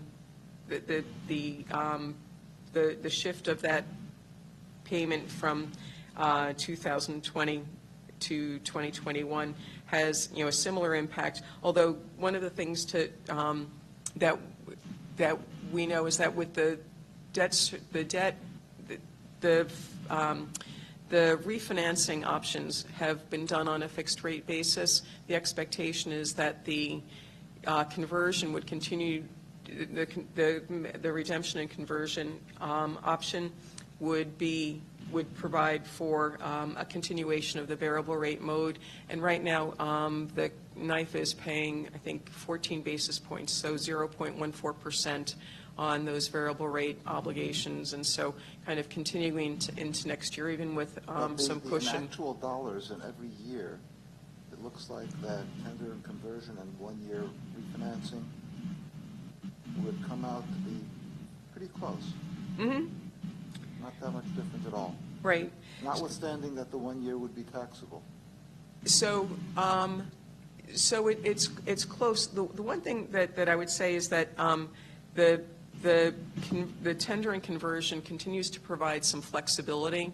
What'll happen is that if you do... It just kicks the can down the road 1 year, essentially. Well, they all kick the can down the road for some period of time. But this one would be 1 year, really, because it creates the kind of the lump moving through the snake. It just goes down 1 year, and then in 2021, we've got that we're faced potentially with the same problem again. Yes. Either way. Yes, although what I will say is that, so the tender and conversion would still leave the bonds in a variable rate demand mode, and so there may be continued options given the flexibility of that debt structure to continue to provide options next year if the county needs it to smooth that out a little bit further without some of the cost and inflexibility associated with the refinancing options.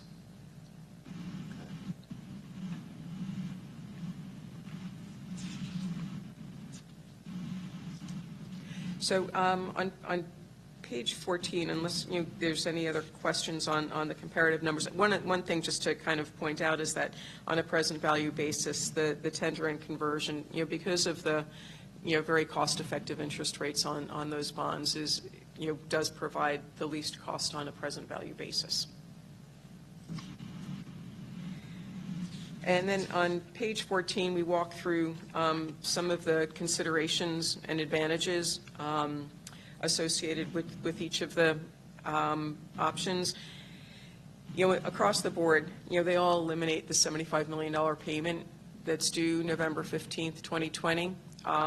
And some instances, in the 5-year financing, it actually allows you to sort of smooth it out. Among the considerations, so for the 2008B tender and conversion option, it continues, you're not incurring the transaction costs. Generally speaking, when governmental agencies issue debt, about 3% of, they're going to incur issuance costs of about 3% of the total cost of the debt, of the par amount of the bonds. And so in this instance, it would be about $2.5 million. For the conversion, the cost associated with the conversion would basically be the legal costs associated with the bank and the remarketing agent. Those numbers are included in your bottom line, so they're not. Yes, yes, those have already been considered in that comparative analysis. The costs of issuance are already included there. One of the questions that had come earlier, I mean, I think just to put it in context, the decision point, once kind of the idea of moving forward, or the potential of moving forward without sort of a specific plan to move forward, to the extent that you get attorneys involved, you start incurring costs, right?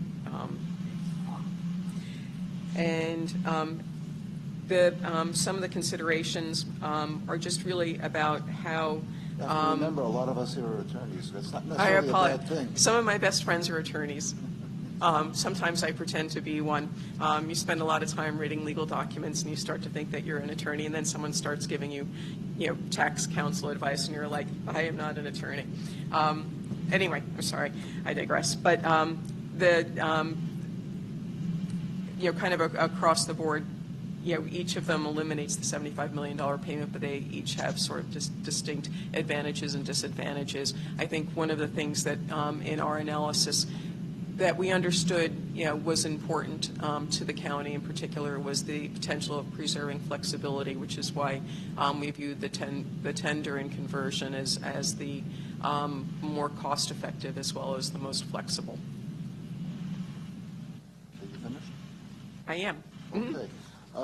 Let's see. To your knowledge, are there opportunities for the county to gain any advantage by refinancing its own debt, either this year or next year? So we're continuing, I mean, it's something that we evaluate on a regular basis. I mean, I think one of the things to bear in mind is that specifically with the opportunity to do what, a restructuring that provides sort of, near-term capacity or over the next couple of years because of the budgetary constraints, the county in its debt is still subject to the constraints of the local finance law. And so the ability to, defer principal payments is very constrained. I'm not asking about that. I'm talking about the taking advantage of the lower interest rate environment in terms of existing debt that's out there. So there may be opportunities to continue to look at. Yes, those are options. They will. In 2020. I think whatever was. There may be. I'd have to go back and check. I think that there may be some options. That would be interesting for us to know. Mm-hmm. Would you mind? Sure. Mm-hmm. And the next question is, county. Well, if the county were, does the county have the opportunity to prepay NYFA debt? Is that something that's doable? Does the county have the option to prepay NYFA debt? Yes. Are there any covenants that prohibit that? Let's say the county was to borrow in order to prepay that. The county was to borrow of its own accord to pay. That's something that we'd need to evaluate again on.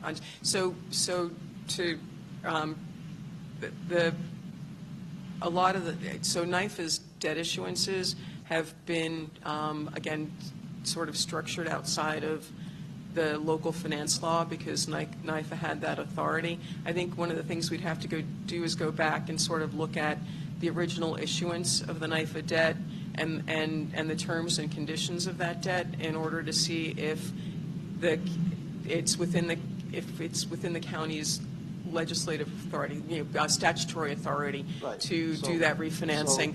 My gut reaction is that that might not be an option because of the flexibility that NIFA had in the issuance of that debt in the first place. Okay, I would be interested in hearing that, and if that does indeed exist, in other words, if that is a possibility, we'd love to know what that looks like, taking into account as well the annual cost of NIFA. Mhm. Are you familiar with the $16 million procurement budget that NIFA has? I am not. Yeah. So you have no opinion as to whether that's a high number, a low number, or reasonable, or anything? I have no opinion on that number at all. Okay, Mhm. that's fair enough. I don't even know what it's for. Sorry. Fair. Mhm. Okay. Presiding officer? Yep, thank you. Thank you for joining us today. Sure, my pleasure. Appreciate it. The first question I have is your analysis of the advantages and considerations. What are the potential disadvantages of the tender and conversion option? Are there any risks here that we haven't identified?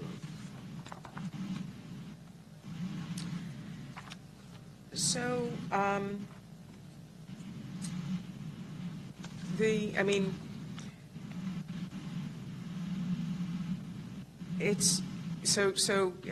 the fact that, NIFA is a AAA issuer provides it with good market access, and so they should, it should be a cost-effective tool for them.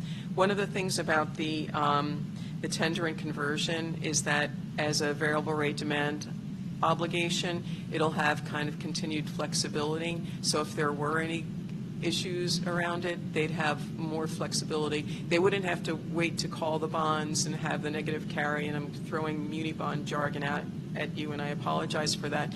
But the tender and conversion actually keeps a fair amount of flexibility, so that even if they did come up against some constraints, they would be most easily dealt with as compared to the other options. In slide 10, you indicate that there's a potential under tender and conversion, if you go into 2021, that you could restructure again. Mm-hmm. Is there, and to do that, would NIFA have complete control to restructure again, or would there be limitations if they tried to do it a second year?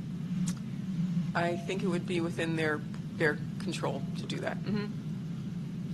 I guess the drawback of that is it just increases the debt service in succeeding years. Right. If Mm-hmm. you're not paying at all. Right. And for 2021, the advantage of the tender and conversion over the 5-year financing is largely due to that option, that you haven't tied yourself into Yes. payments. Because obviously, Yeah. Mm-hmm. let's just look at the numbers. Just by the numbers, the debt service would be $102 million under the 5-year financing in 2021 and $177 million under tender and conversion. But again, the flexibility is what's the most important part. Yes. I think yes. I would agree with that. I guess this is an obvious answer, but if the administration has and the various other entities have come up with gap closing measures, if they were able to close the gap completely, then the optimal position would be NIFA would pay the debt service this year and worry about what we had to do next year. You understand what I'm saying? If we didn't have to go to that route, it would be better for all concerned. If we didn't have to worry about pushing off their debt service to succeeding years. That's not something I'd probably be in a position to render an opinion on. I mean, the Well, if we were able yeah. to, if NYFA is able to make this full payment of its debt service, then the obligations for the succeeding years are going to be smaller, and these options would still be on the table in 2021. Yeah, yes. And, yeah. And fully understanding the point that was made earlier that we are in an uncertain time period. We don't know what the pandemic's going to look like 3 months from now, or 2 months from now, 4 months from now. I understand why you need flexibility, but just looking at the global picture, I think I understand. Thank you. Sure.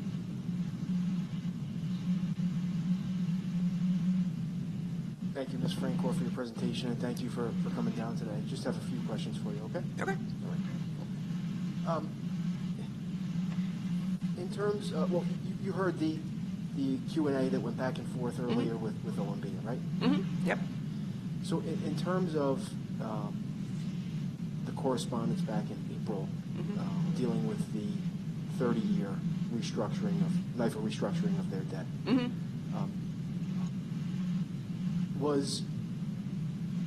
were you aware of that correspondence? Was that from you? Or? It was from my office, yes. Okay, so Yeah. you had seen that correspondence? Yes. At any time between the date of that correspondence, let's say April 20th, the second correspondence, and today, has your opinion changed or your office's opinion changed as to the content of that report and email? So to put that analysis in context, it was around the time that the legislature, the state legislature authorized the extension of NYFA, the potential additional debt and extension of NYFA. So it was really kind of done in that context. We have understood that it's been the county's goal to no longer be subject to NYFA and has been working to meet the requirements in order for that to happen. I think that analysis was really an apples-to-apples analysis of each entity issuing debt over the next 30 years. I think, again, to my earlier comment, one of the things, the role of NYFA is to provide market access to the county. It was to provide market access to the county at a time when it didn't have market access, to address some of the severe budgetary constraints that the county was experiencing at the turn of the millennium. So NYFA has flexibility. And so the memo sort of was looking at an environment of what I would describe as inflexibility, or not, without the need for flexibility. We were sort of at the early stages of the pandemic, and so among the things that weren't kind of considered there was the idea of everybody paying sort of the same amount of debt service on an annual basis, whereas it didn't sort of take into account potential for NYFA to actually do more backloading and things like that. So there are a couple of things that I would actually looking back at that analysis, it really sort of made an assumption that the county's debt and the NYFA debt looked exactly the same, which is actually not when you would have NYFA issue debt on your behalf. You would have NYFA issue debt on your behalf when the structure of the county's debt wasn't advantageous to the county. Okay, and the analysis that you provided back in April, that also did not take into account any possibility of NYFA's budget or carrying expenses increasing, correct? I thought we made an assumption about increasing. I'd have to go back and check. I thought we had some inflation in there. Maybe not. Okay. Okay. Okay. Yeah. Sorry. Now, you had said that you understood that the county's goal was not to extend the life of NYFA. Yes. What brought you to that understanding? It's been communicated to us, from OMB, and it's actually been what what county staff has communicated to the market as well. Okay, so speaking of county staff, do you have communication with any other department in Nassau County other than OMB? No, our communication is with OMB, with the Deputy County Executive for Finance, Orlando, and other OMB staff. Any communication with the Comptroller's office?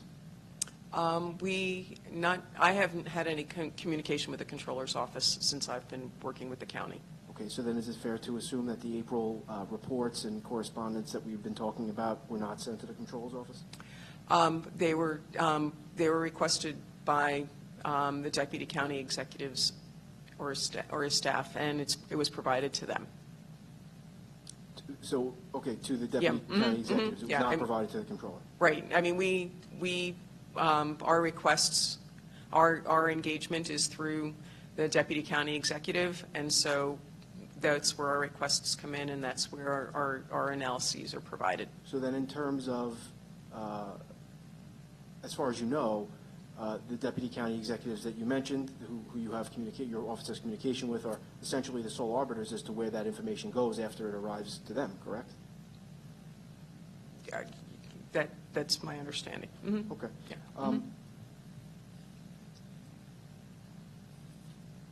I see on page 14 of the packet, the slideshow, we have the one-year refinancing option, the 5-year refinancing option, the 2008 tender and conversion. Is there a reason that the 30-year refinance proposal, which was the plan that was in place as recently as 6 days ago, is not one of the options? So this was a specific analysis of the $75 million mandatory redemption that was due in November. The analysis in April was actually just really a hypothetical comparison of the cost to borrow through NYFA and the cost to borrow through the county. It wasn't associated with any specific refinancing plan. No, I understand that, but you're aware, are you aware that the administration put forward a plan that I referenced earlier in this hearing, which was for NYFA to restructure their debt over 30 years? That was not,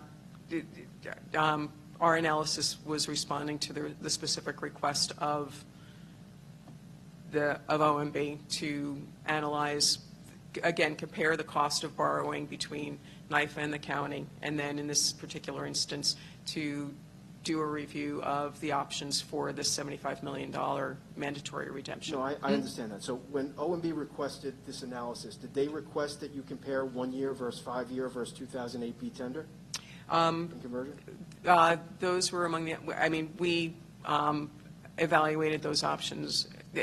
I guess, yeah, they were among the things that they had asked us to consider. They specifically said compare 1 year to 5 year to 2008, or those were the options your office came up with? No, these were, we were looking, I think that's what they had asked us to do. I'm sorry, yes. Okay, so then is it fair to assume that they did not ask you to compare refinancing over 30 years?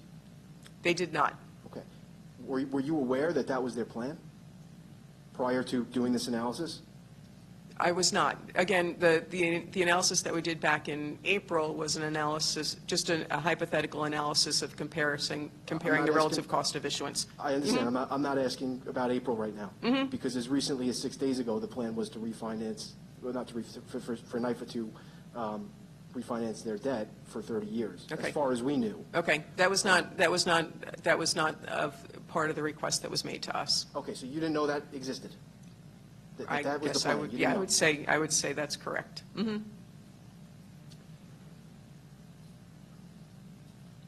right, that's all I have for now. Thank you. Okay. Thank you very much. Sure. Okay, are there any bright ideas that you might have that weren't included in the request for analysis? No, I think what we've laid out are really sort of the most viable options under the current circumstances, and again, with a focus on the tender and conversion, which which we view as probably the most compelling option right now. More flexible than the 5-year refinancing. Yeah. In what ways are more flexible? Well, because the 5-year refinancing would be a fixed rate obligation. It wouldn't, if you wanted to call it, you'd have to pay costs associated with, kind of calling actually, you wouldn't be able to refinance them on a tax-exempt basis. If you wanted to sort of restructure them or do anything with them, you'd still be subject to taxation with anything that you did. But the bottom line cost would not be significantly different? Taxable or non-taxable? So it's really a matter of the cost, the carrying cost and the issuance cost associated with having to kind of restructure them or do something in the future. But your bottom line analysis shows, well, let's see, the 5-year refinancing versus the tender and conversion versus current, there's not a tremendous difference in present value, is there? So it's not tremendous, but it's, you were talking about a relatively short period of time. We're talking about sort of 1 year's worth of interest or 5 or 6 years worth of interest on $75 million. And what we're looking at here is sort of aggregate NYFA debt service. And so in the 75 million is the additional cost of refinancing that is not going to be great in the context of the remaining debt. I would have thought that given the current economic situation, if you're kicking the can down the road anyway, this would kick it all the way down mostly to 2024 and 25 in terms of the repayment of that additional amount of money instead of 21, when you're likely, well, I won't say likely, but very possibly going to be faced with the same exact situation again at this time of year next year. So the 1 year refinancing option doesn't provide that flexibility. The 5 year does provide the flexibility, but the tender and conversion can also provide some of that same flexibility. Yeah. And actually, the way that the variable rate demand bonds work is that we can, that NYFA and the county could probably work with that piece of debt, over the course of the next 12 months, as opposed to kind of having to wait until, sometime, more into the middle of the year next year. I thank you. I'll be very interested in seeing your analysis on those other items that we've asked you. Mm-hmm. Sure. Appreciate getting that. Mm-hmm. Ms. Birnbaum, you had something? Hi. Hi. Just to go back to what we've been discussing about the various dates. In April, when these other reports were prepared that we haven't seen with the various time periods, it wasn't in regard to specifically 75 million. It was more hypothetical, about 100, 200. The April analysis. Yes. It was really intended to compare the relative cost of borrowing between NYFA and the county. It wasn't a specific. It wasn't an analysis to a specific problem, I guess is what I would say. And this current one that you presented today, when was this done, this analysis? So the memo that I think that you had received was produced on July 31st. The request came in from the OMB probably a week and a half before that. So to Deputy County Executive Orlando's point, I think it was sometime mid-July that he had asked us to perform this analysis.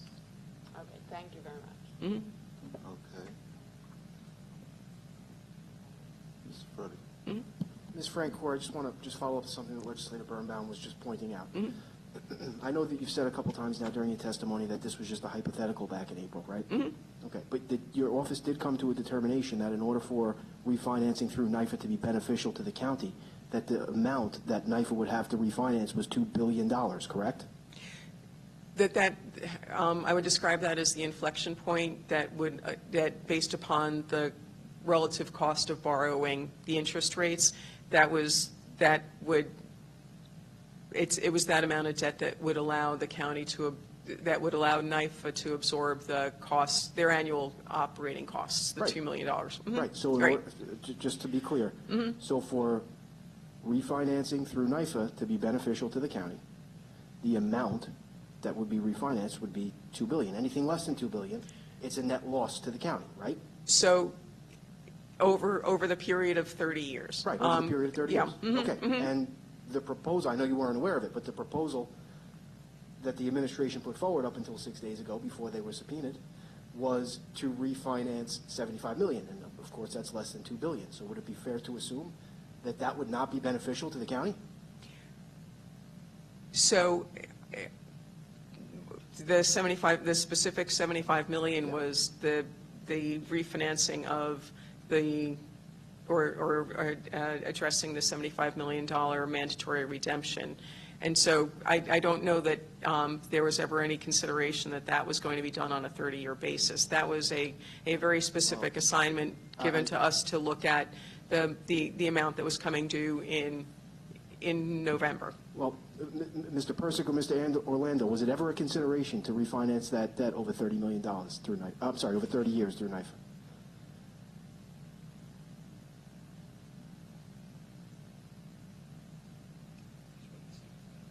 Mm-hmm.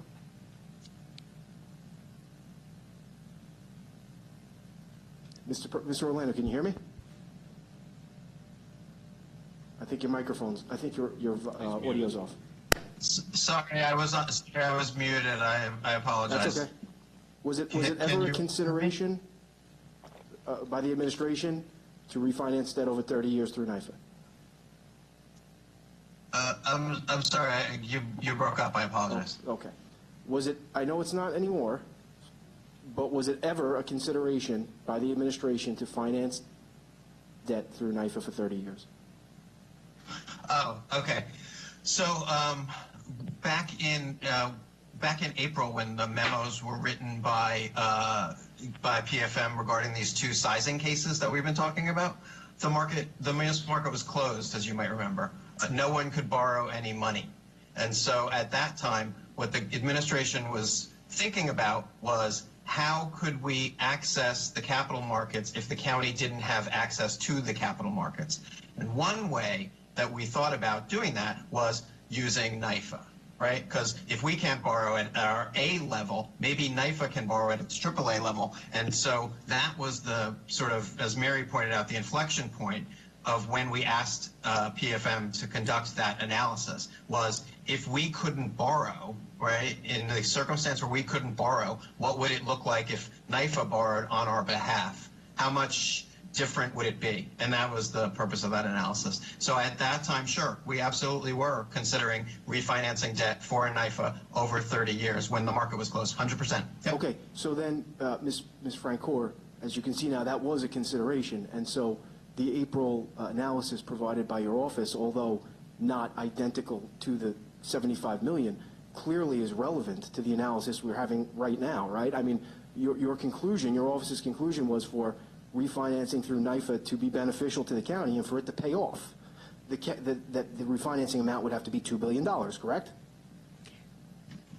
In that analysis, yes, that was, I mean, that's where the savings associated with issuing through NYFA covered the cost of the administrative costs of NYFA. Okay, and so if the county is proposing to refinance debt less than $2 billion through NYFA, it's not beneficial to Nassau County, correct? Come out net negative doing that.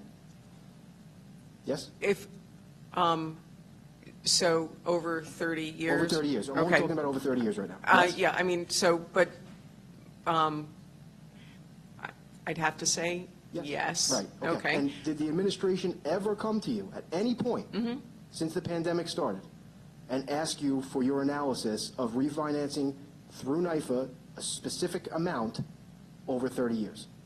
No. Okay, thank you. I just have a couple of follow-up questions also. Just looking at the analysis that you did back in April, it hypothesizes that the county can borrow or refinance over 30 years. Does the county have that ability to restructure, refinance, not for capital, but for, cash flow issues?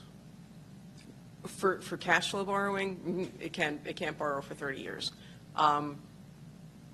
Under local finance law. I mean, the question was whether or not the analysis was, to put it in context, that analysis was really sort of less about financing and restructuring, and really just more about, relative cost of borrowing between NYFA and the county. I know I'm sort of, we're angels dancing on the head of a pin here, but Right. just, I just want to make sure that I put that analysis in the right context. And it was really to, at that point in time, the relative cost of borrowing between NYFA and the county and what it would look like on a, on a 25, 30-year basis. Okay. The analysis did assume $2 million per year with no increase from, I guess, year Okay. 6 to year 30. Okay. Did you know that the NYFA's costs over the last 10 years have increased 8.7% on average per year? I did not know that. Okay. So obviously, if you factor in a cost increase over the course of time, it becomes even more disadvantageous for the county for having NYFA borrow because of the operating costs. Okay.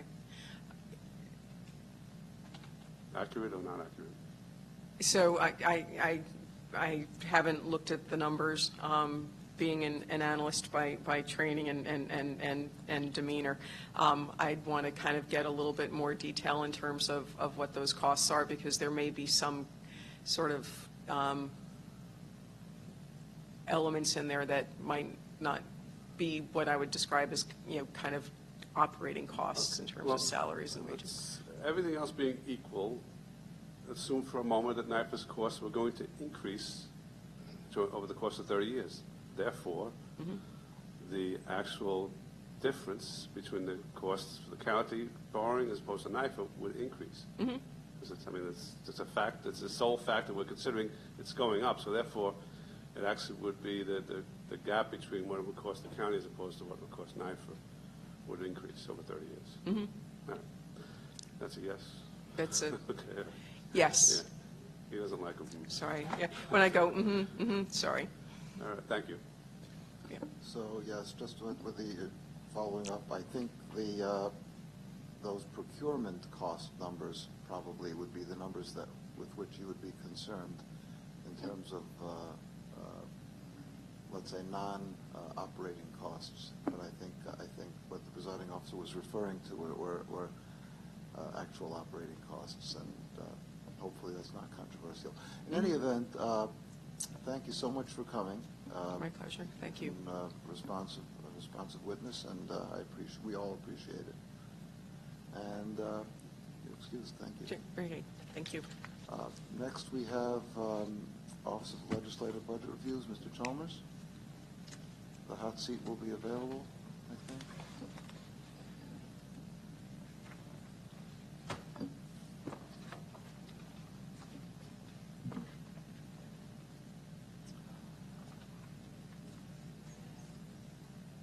Andy, thank you as well. And Mr. Orlando.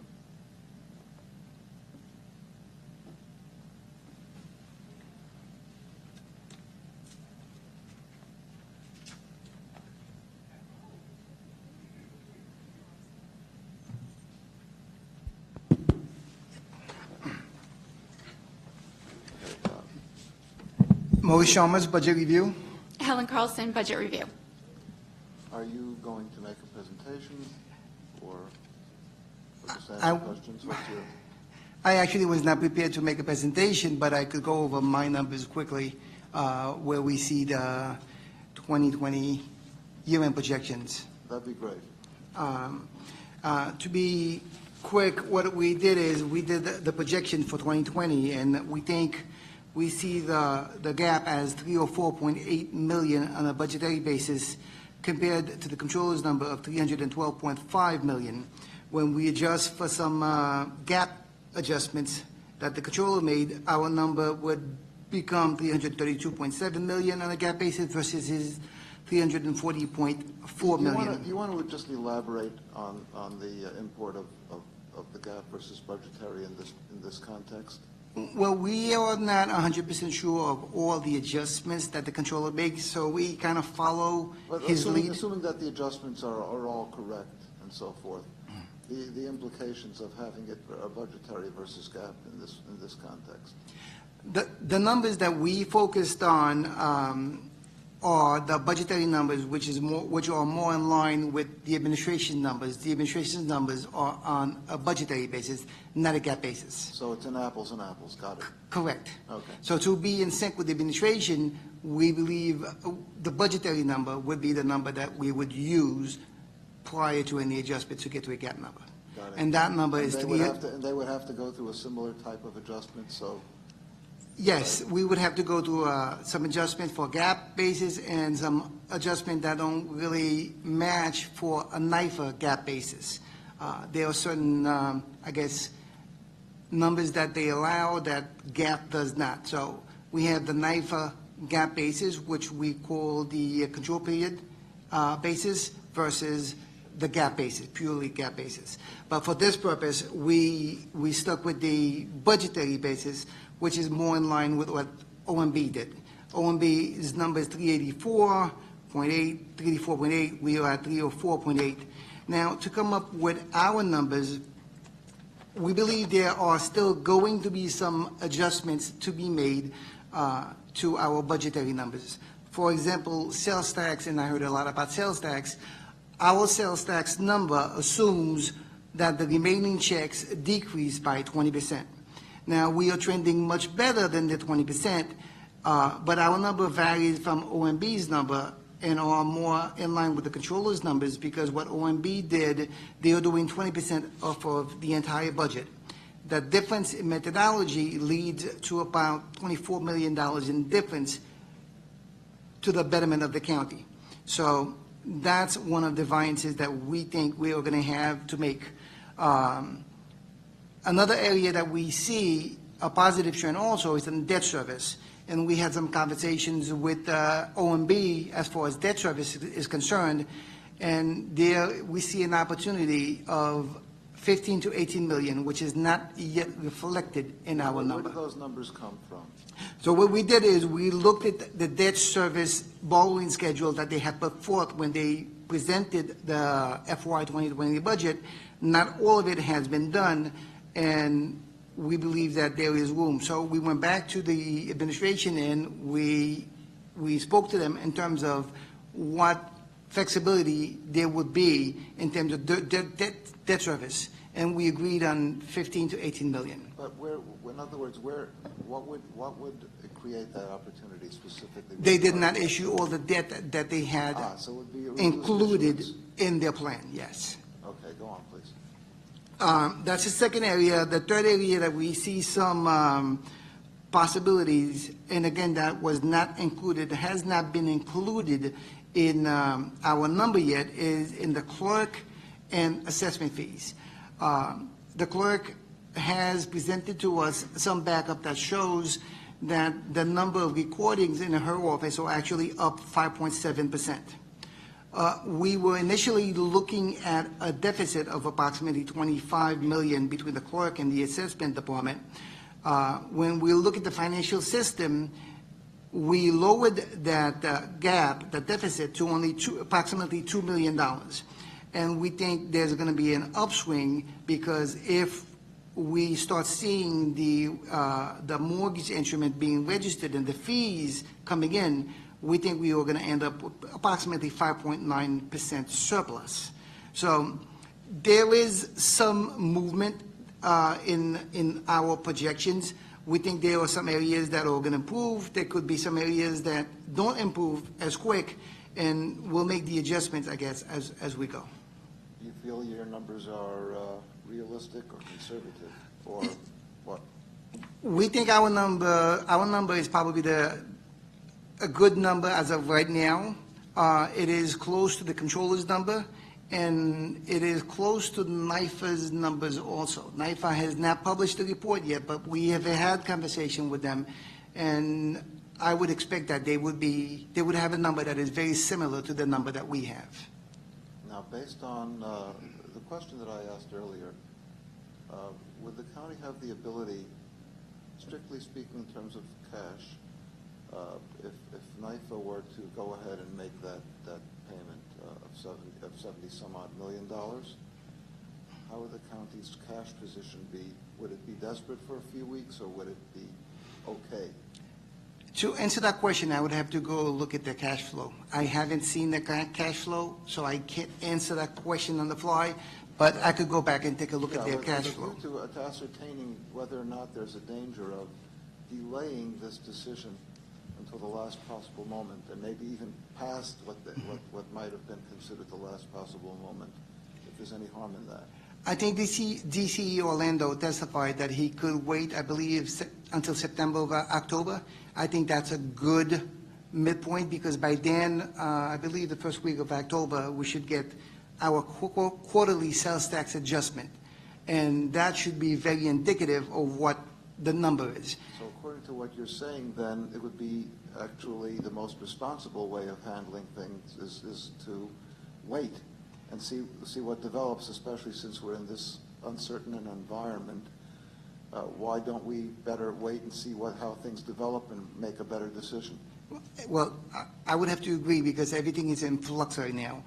Numbers change, they sway back and forth on a daily basis, and if we can wait, then if we can wait and not cause any financial harm to the county, I don't see any reason why not wait.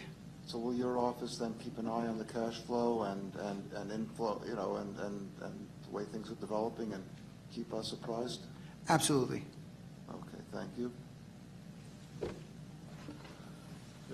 Maurice, how are you? Very well. So if we accept the numbers that you have, and we know that all these are estimates and projections, but if we accept the numbers, then with the administration's other gap closing measures, we would not need the relief from deferring the $75 million debt service. We will be below the 310 million, which does not include the 75 million. And your understanding of the controller's report, is it similar? Yes, his numbers on the budgetary basis is 312 million. So he is right at that line of 310 million. And you mentioned the two areas, actually three areas, of which you believe there's a better outlook than the administration, apparently. One is sales tax, the other is debt service, and then you have the fees that are coming in to the clerk's office and assessment. That is correct. Anything else, or are those the three major ones? Those are the three major areas. Does the administration take into account the reduction in Medicaid payments? They did not, but we included it in our number. So our 304.8 already captures the benefit of that 9.1 million in Medicaid. Okay. And I just have a couple of questions about NYFA's operating costs, because you did an analysis for us. Yes. For the last 10 years, what has been the average increase in the NYFA's operating costs? We ran the operating course, I think it was approximately 10 years, and it was 8.7%. We also looked at it from a budgetary basis, and that was in the 4s, I believe. I don't have the report in front of me, but I remember the 8.7 distinctly. What's the difference between the 8 you mentioned? We looked at the change in their budget numbers, okay, and we looked at it also in the change in the actual expense. The actual, I believe, was the 8.7. Yes. The actual expense was 8.7, but budgeted it was 4.5%. Correct. Is there an actual line in the county's budget for NYFA? I'm sorry. Is there an actual line in the county's budget for NYFA? Yes, there is an actual line. It's under Object Code NA, which is called NYFA expenditures. So if you project an 8.7% increase going forward, over 30 years, I know this is a little bit unfair because they're going to be here for 5 years anyway, but over 30 years, what's the cost? I think it ended up with like in the mid-200s. I don't have the report in front of me, but it was in the mid-200 million. Okay. And even in the budgeted 4.5% increase, what would be the cost of the county? We did it at 2%. I believe the number was about 81 million at 2%, and we did one at 4%, and I believe that was close to 115 million. So it basically, to keep NYFA in existence, and again, I don't know if does this include a calculation that they're going to be here for 5 years anyway, or is this straight over 30 years? That was straight over 30 years. We took the 2 million times 30 years. No inflation is 60 million. Then we did a 2% scenario, and we were asked to do the others also, the 4-point-something% versus the 8.7. So if they hit the 8.7, which they've actually been spending, you're talking about an increase of, a cost of about $200+ million over the course of 30 years. Correct. And I believe Newsday actually did an analysis, and they used 3.9, and they came up with $111 million. In the Newsday article, July 12th, Mr. Barsky said that the cost was about $1 million. Do you have any idea where he got that number from? I don't know. Okay. All right, thank you. You're welcome. Hello. Hello, Legislator. Thank you, Maurice and Helen, for testifying today. Just a question following up on the assessment and clerk fees. So would it be fair to say that the assessment fees, the tax verification fee, that's primarily what you're referring to? Yes. Okay, and the clerk fees are the recording fees such as? Mortgage and deed recording fees. Right, Yes. all the And some deed of recording fees, the block fee, things like that, right? Yes, correct.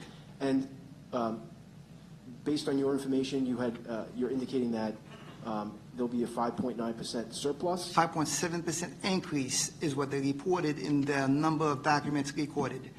For now, we only included actually a negative $2 million between the assessment and the clerk fee because that's what we could see in the system. So we wanted to be consistent and match what's in the system. All right, so I want to understand what the 5.7% increase is. Is that from this point last year? Correct. It's from this year, year-to-date, versus last year, year-to-date. So why are we putting any decrease in revenue in there as a result? If there's an increase in recordings, why is there a decrease in revenue? We included only a $2 million decrease just to match the financial system. We are actually being very cautious in giving it some time to see how much revenue is recorded in the financial system and then make our final adjustment. So we started with approximately 25 to 28 million decrease in the clerk fees at the height of the pandemic. But as we started seeing more revenue being recorded, we adjusted that risk down, and we expect to adjust it further once we see what comes in the financial system. Okay, so obviously if it continues to be this projection of 5.7% increase over last year, if that at the end of the year, if there's a 5.7% increase, then it would actually not be a negative $2 million, it would be a positive. There will be a positive, and that's why we see it as an opportunity. Now, were you given, is assessment and the clerk, did you get this information from those two departments? I got it from the clerk's office. What about the assessment portion? Where did you get that? Usually what happens in the clerk affects what happens in the GIS tax map verification fee, which is the assessment fees also. So they kind of go hand in hand. You're basing the 5.7% projection increase in assessment on the 5.7% increase in the clerk's office? Correct. Because they're essentially hand in hand? They go hand in hand, yes. Okay. And when was that information given to you? That information was given to us about 3 weeks ago. Okay, so mid-July? Yeah, mid-July, I would say. I apologize, but I don't know, Mr. Chairman, if it would be all right if I would just ask Mr. Persick if anybody's reached out to the clerk's office for similar information from OMB.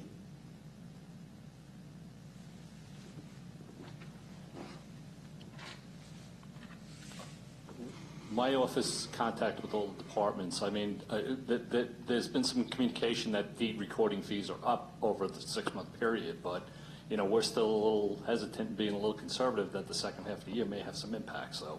But we're in communication with every department that we do a report on, so.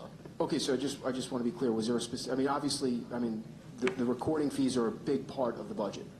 It's a significant revenue producer. The county clerk's office is a significant revenue generator.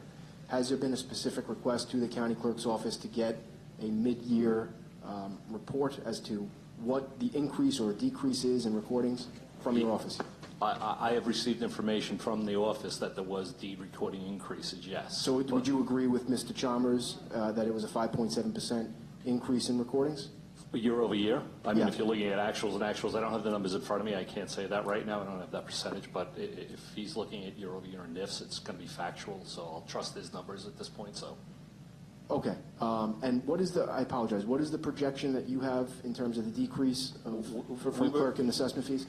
We were consistent in our fee structure where we took everything down by 50%, 25%, 25% by quarter. So We took the point in time, we got through the first quarter of March, and then what we did was we ramped down the assumptions in the latter part of the year by 50%, 25, and 25. So we broke it up into quarters, reduced it by 50, then broke it up to 25%. I guess my question is, you know, I'm very happy to hear you're in communication with all the departments, specifically the clerk's office, in terms of their revenue and their projections and how the projections have been updated by Mr. Chalmers. But what's the point of being in contact with them and getting updates if you're not going to adjust your projections when you get that information? I mean, the $385 million gap, I've been hearing that number since May. Correct. Now we have information that the clerk's office is actually, to their testament, and I think it's a testament to every employee in there that despite the fact that they, like everyone else, were closed, you know, they've been recording these documents at a great number, and they are actually outproducing what they did last year. So why aren't you adjusting your numbers? Why get the information if you're not going to make the adjustments? We make adjustments accordingly. I mean, in fairness to me and my team is that, you know, 6 months doesn't tell the whole story. It tells a good portion of the story, but a lot of things can change. So I would rebut back that, you know, while there's upside in the clerk's office, that things that happen daily, like I get a removal of a grant funding for $3 million, I have, you know, terminations going higher. There's not only benefits, there's a lot more risks in this county than there are benefits. So if I could be honest with you, if that were the case, that we were running rampant and really doing great, we'd be finishing with surpluses every year, but we're not. So, you know, the fact that the clerk is doing great, that's great news for us. But we also have other holes that keep popping up that we don't know about, like overtime costs and PD and corrections. There's all these little facets that we try and wrap our hands around. It's not one or two components of it. There's 40 departments out there that have a lot of moving parts. I completely understand, but at the same time, we have reports now from Maurice, as well as from the controller, whose bottom line number is significantly different than yours. And so they've done their calculations and come up with this number in the middle of July. The 385, I've been hearing that number since like April, maybe, or you tell me when it was, but it was before the middle of July. So I mean, generally speaking, the most recent number, based on the most recent information, you would logically think is more accurate. I'm not going to dispute with you that the number has been 385. I mean, the fact that the clerk revenue fees are up, we will evaluate that in our July report. We will look at all the other factors that, you know, we're only talking about a snapshot in time. I have to look for the remainder of the year of what's going to happen. So, yes, we will evaluate it, but I do also understand that things can change again, and that's, you know. Things can always change, and things are very volatile, and I'm sure that Chairman Coppell could tell you in the real estate market, you never know. But we do know that we've gotten through this pandemic and the real estate market is still booming. And I think if we're still looking at a 50% reduction or 25% for the third quarter and fourth quarter, it doesn't seem to be even close within the realm of reality. And so maybe we can look at that and get it to be more accurate. And you know, part of our plan is you know, we reevaluate on a monthly basis. There's things that move, you know what I mean? But we also have to just be cognizant that we do have to be cognizant, but at the same time, we also have to be cognizant with the fact that what was on the table as of 5 years ago was a 25-year extension of an unelected temporary control board. Okay? So we do have to be cognizant of that, but if there is any opportunity whatsoever not to extend that control board, which was the plan as of 6 days ago, as far as we knew, we have to be vigilant in making sure that we take those opportunities. And if you look at the numbers that Mr. Chalmers is presenting, that the controller is presenting, there's a significant opportunity that we do not have to do that. And so I would ask you to please update those numbers. Let's get down to that bottom line number of what reality is and avoid saddling our children and grandchildren with debt for the next 30 years. Understood, Legislator. Thank you. Thank you. Anyone else? Ms. Birnbaum? Hi, Maurice. Helen. Hi, I want to thank you for your analysis, and I understand, as we've been hearing, this is just a snapshot of where we are today, and nobody knows what the rest of the year will bring. We have no idea if we have this pandemic under control in Nassau County. We'd like to think that that's it, but we don't know what the next couple of months will bring, so these numbers could change drastically. And we absolutely agree with that. But these are the best numbers that we have as of right now, capturing the current trends. Now, what happens with a second wave of the virus, I don't think anybody would be able to tell you exactly how the budget would be impacted. But we are seeing some positive trends, and we are trying to capture as much of it as we can in the budget. Now, we still have a significant budget gap, which is 304 million. By all means, we are cognizant of the fact that there is a huge gap to be filled out. But using the numbers that the administration set forth, we are right at the bar where we could probably get by. As of right now, if things change and sales tax decreases, we'll make the necessary adjustments.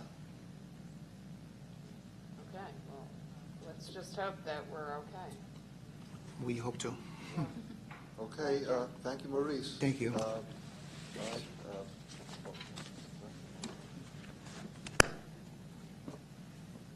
Okay, I guess we're done. Thank you.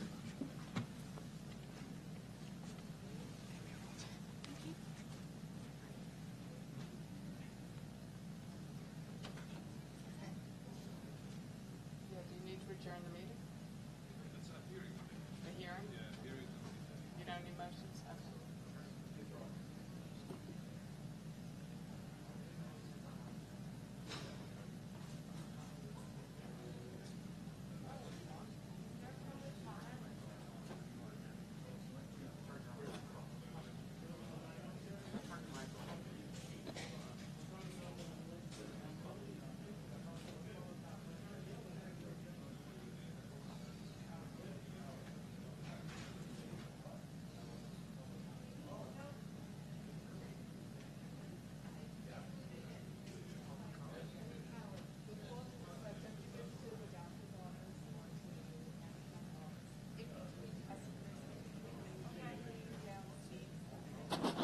I'm sorry, ma'am. You're here for public comment? Why don't you just state your name? And press the red button. Okay. Okay. Sorry, we didn't realize you were here. Go on. No, please. it's okay. I didn't know that this budget review meeting was going to be this. I thought it was going to be articulating the fiscal year 2021 budget. So that's kind of what I'm here for. My name is Mariana Hoyt Lang, and I'm from Seacliff, 11579. I'm a constituent of Seacliff. So first I want to thank you for taking the time for this public comment, and for you guys took so much time to really think things through and talk about things. As I said, I came in thinking this budget meeting would be addressing the fiscal year 2021 budget, and I do hope in the future, at least for my, it was difficult for me, but I hope there can be more transparency to the public to know when these meetings are taking place and what the meetings will consist of. Over the weekend, I was looking to see what the agenda was and what this meeting was going to be about, and I could not really find as such, but I will do more in-depth research on my part. But as a Nassau County resident, I do want to be involved in my local government and understand more. I thought this was going to be the only budget meeting before Laura Kern released the executive budget by September 15th, and that concerned me as a constituent who wishes to have their wishes be heard before this budget is proposed. I'm a member of Young Long Island for Justice, which would like to see budget justice in Nassau County with a reallocation of funds from the police force to a reinvestment in our communities, housing, social services, and healthcare that truly makes our communities flourish. So according to the Nassau County's 2020 budget report, the police had a budget of $894 million, which you know this, which was more than health, social services, and housing combined. I just want to be incredibly mindful where our tax-paying money is going, and I really want to invest in communities, especially and specifically investing in Black lives. I support increased funding to the Office of Community Development and Affordable Housing Programs for Low-Income People, the Department of Social Services, and the Office of Mental Health, Chemical Dependency, and Developmental Disability Services. I'm asking you to please defund all capital funds that increase the number of weapons the police have in the future, including expensive tasers. We don't need tasers to keep Nassau County safe. We need community programs to support our students, queer and trans youth, domestic violence survivors, incarcerated folks, individuals, and families experience food insecurity and homelessness, immigrant families, and excluded workers. There are many nonprofits already doing this work in Long Island that can be funded. Erase Racism, New Hour for Women and Children Long Island, Women's Diversity Network, Make the Road New York, Jericho Project, Long Island Against Domestic Violence, and Girls Inc. of Long Island, just to name a few. I also want to ask my legislators how they're going to implement the Comptroller's Equity Gap Toolkit into Nassau County's 2021 fiscal year budget to ensure economic equity for Black Long Islanders. I'm sharing these thoughts to the legislator with the utmost respect, and I hope you are willing to listen. Thank you so much for your time. Thank you very much. Anyone else? Thank you. Thank you, everyone.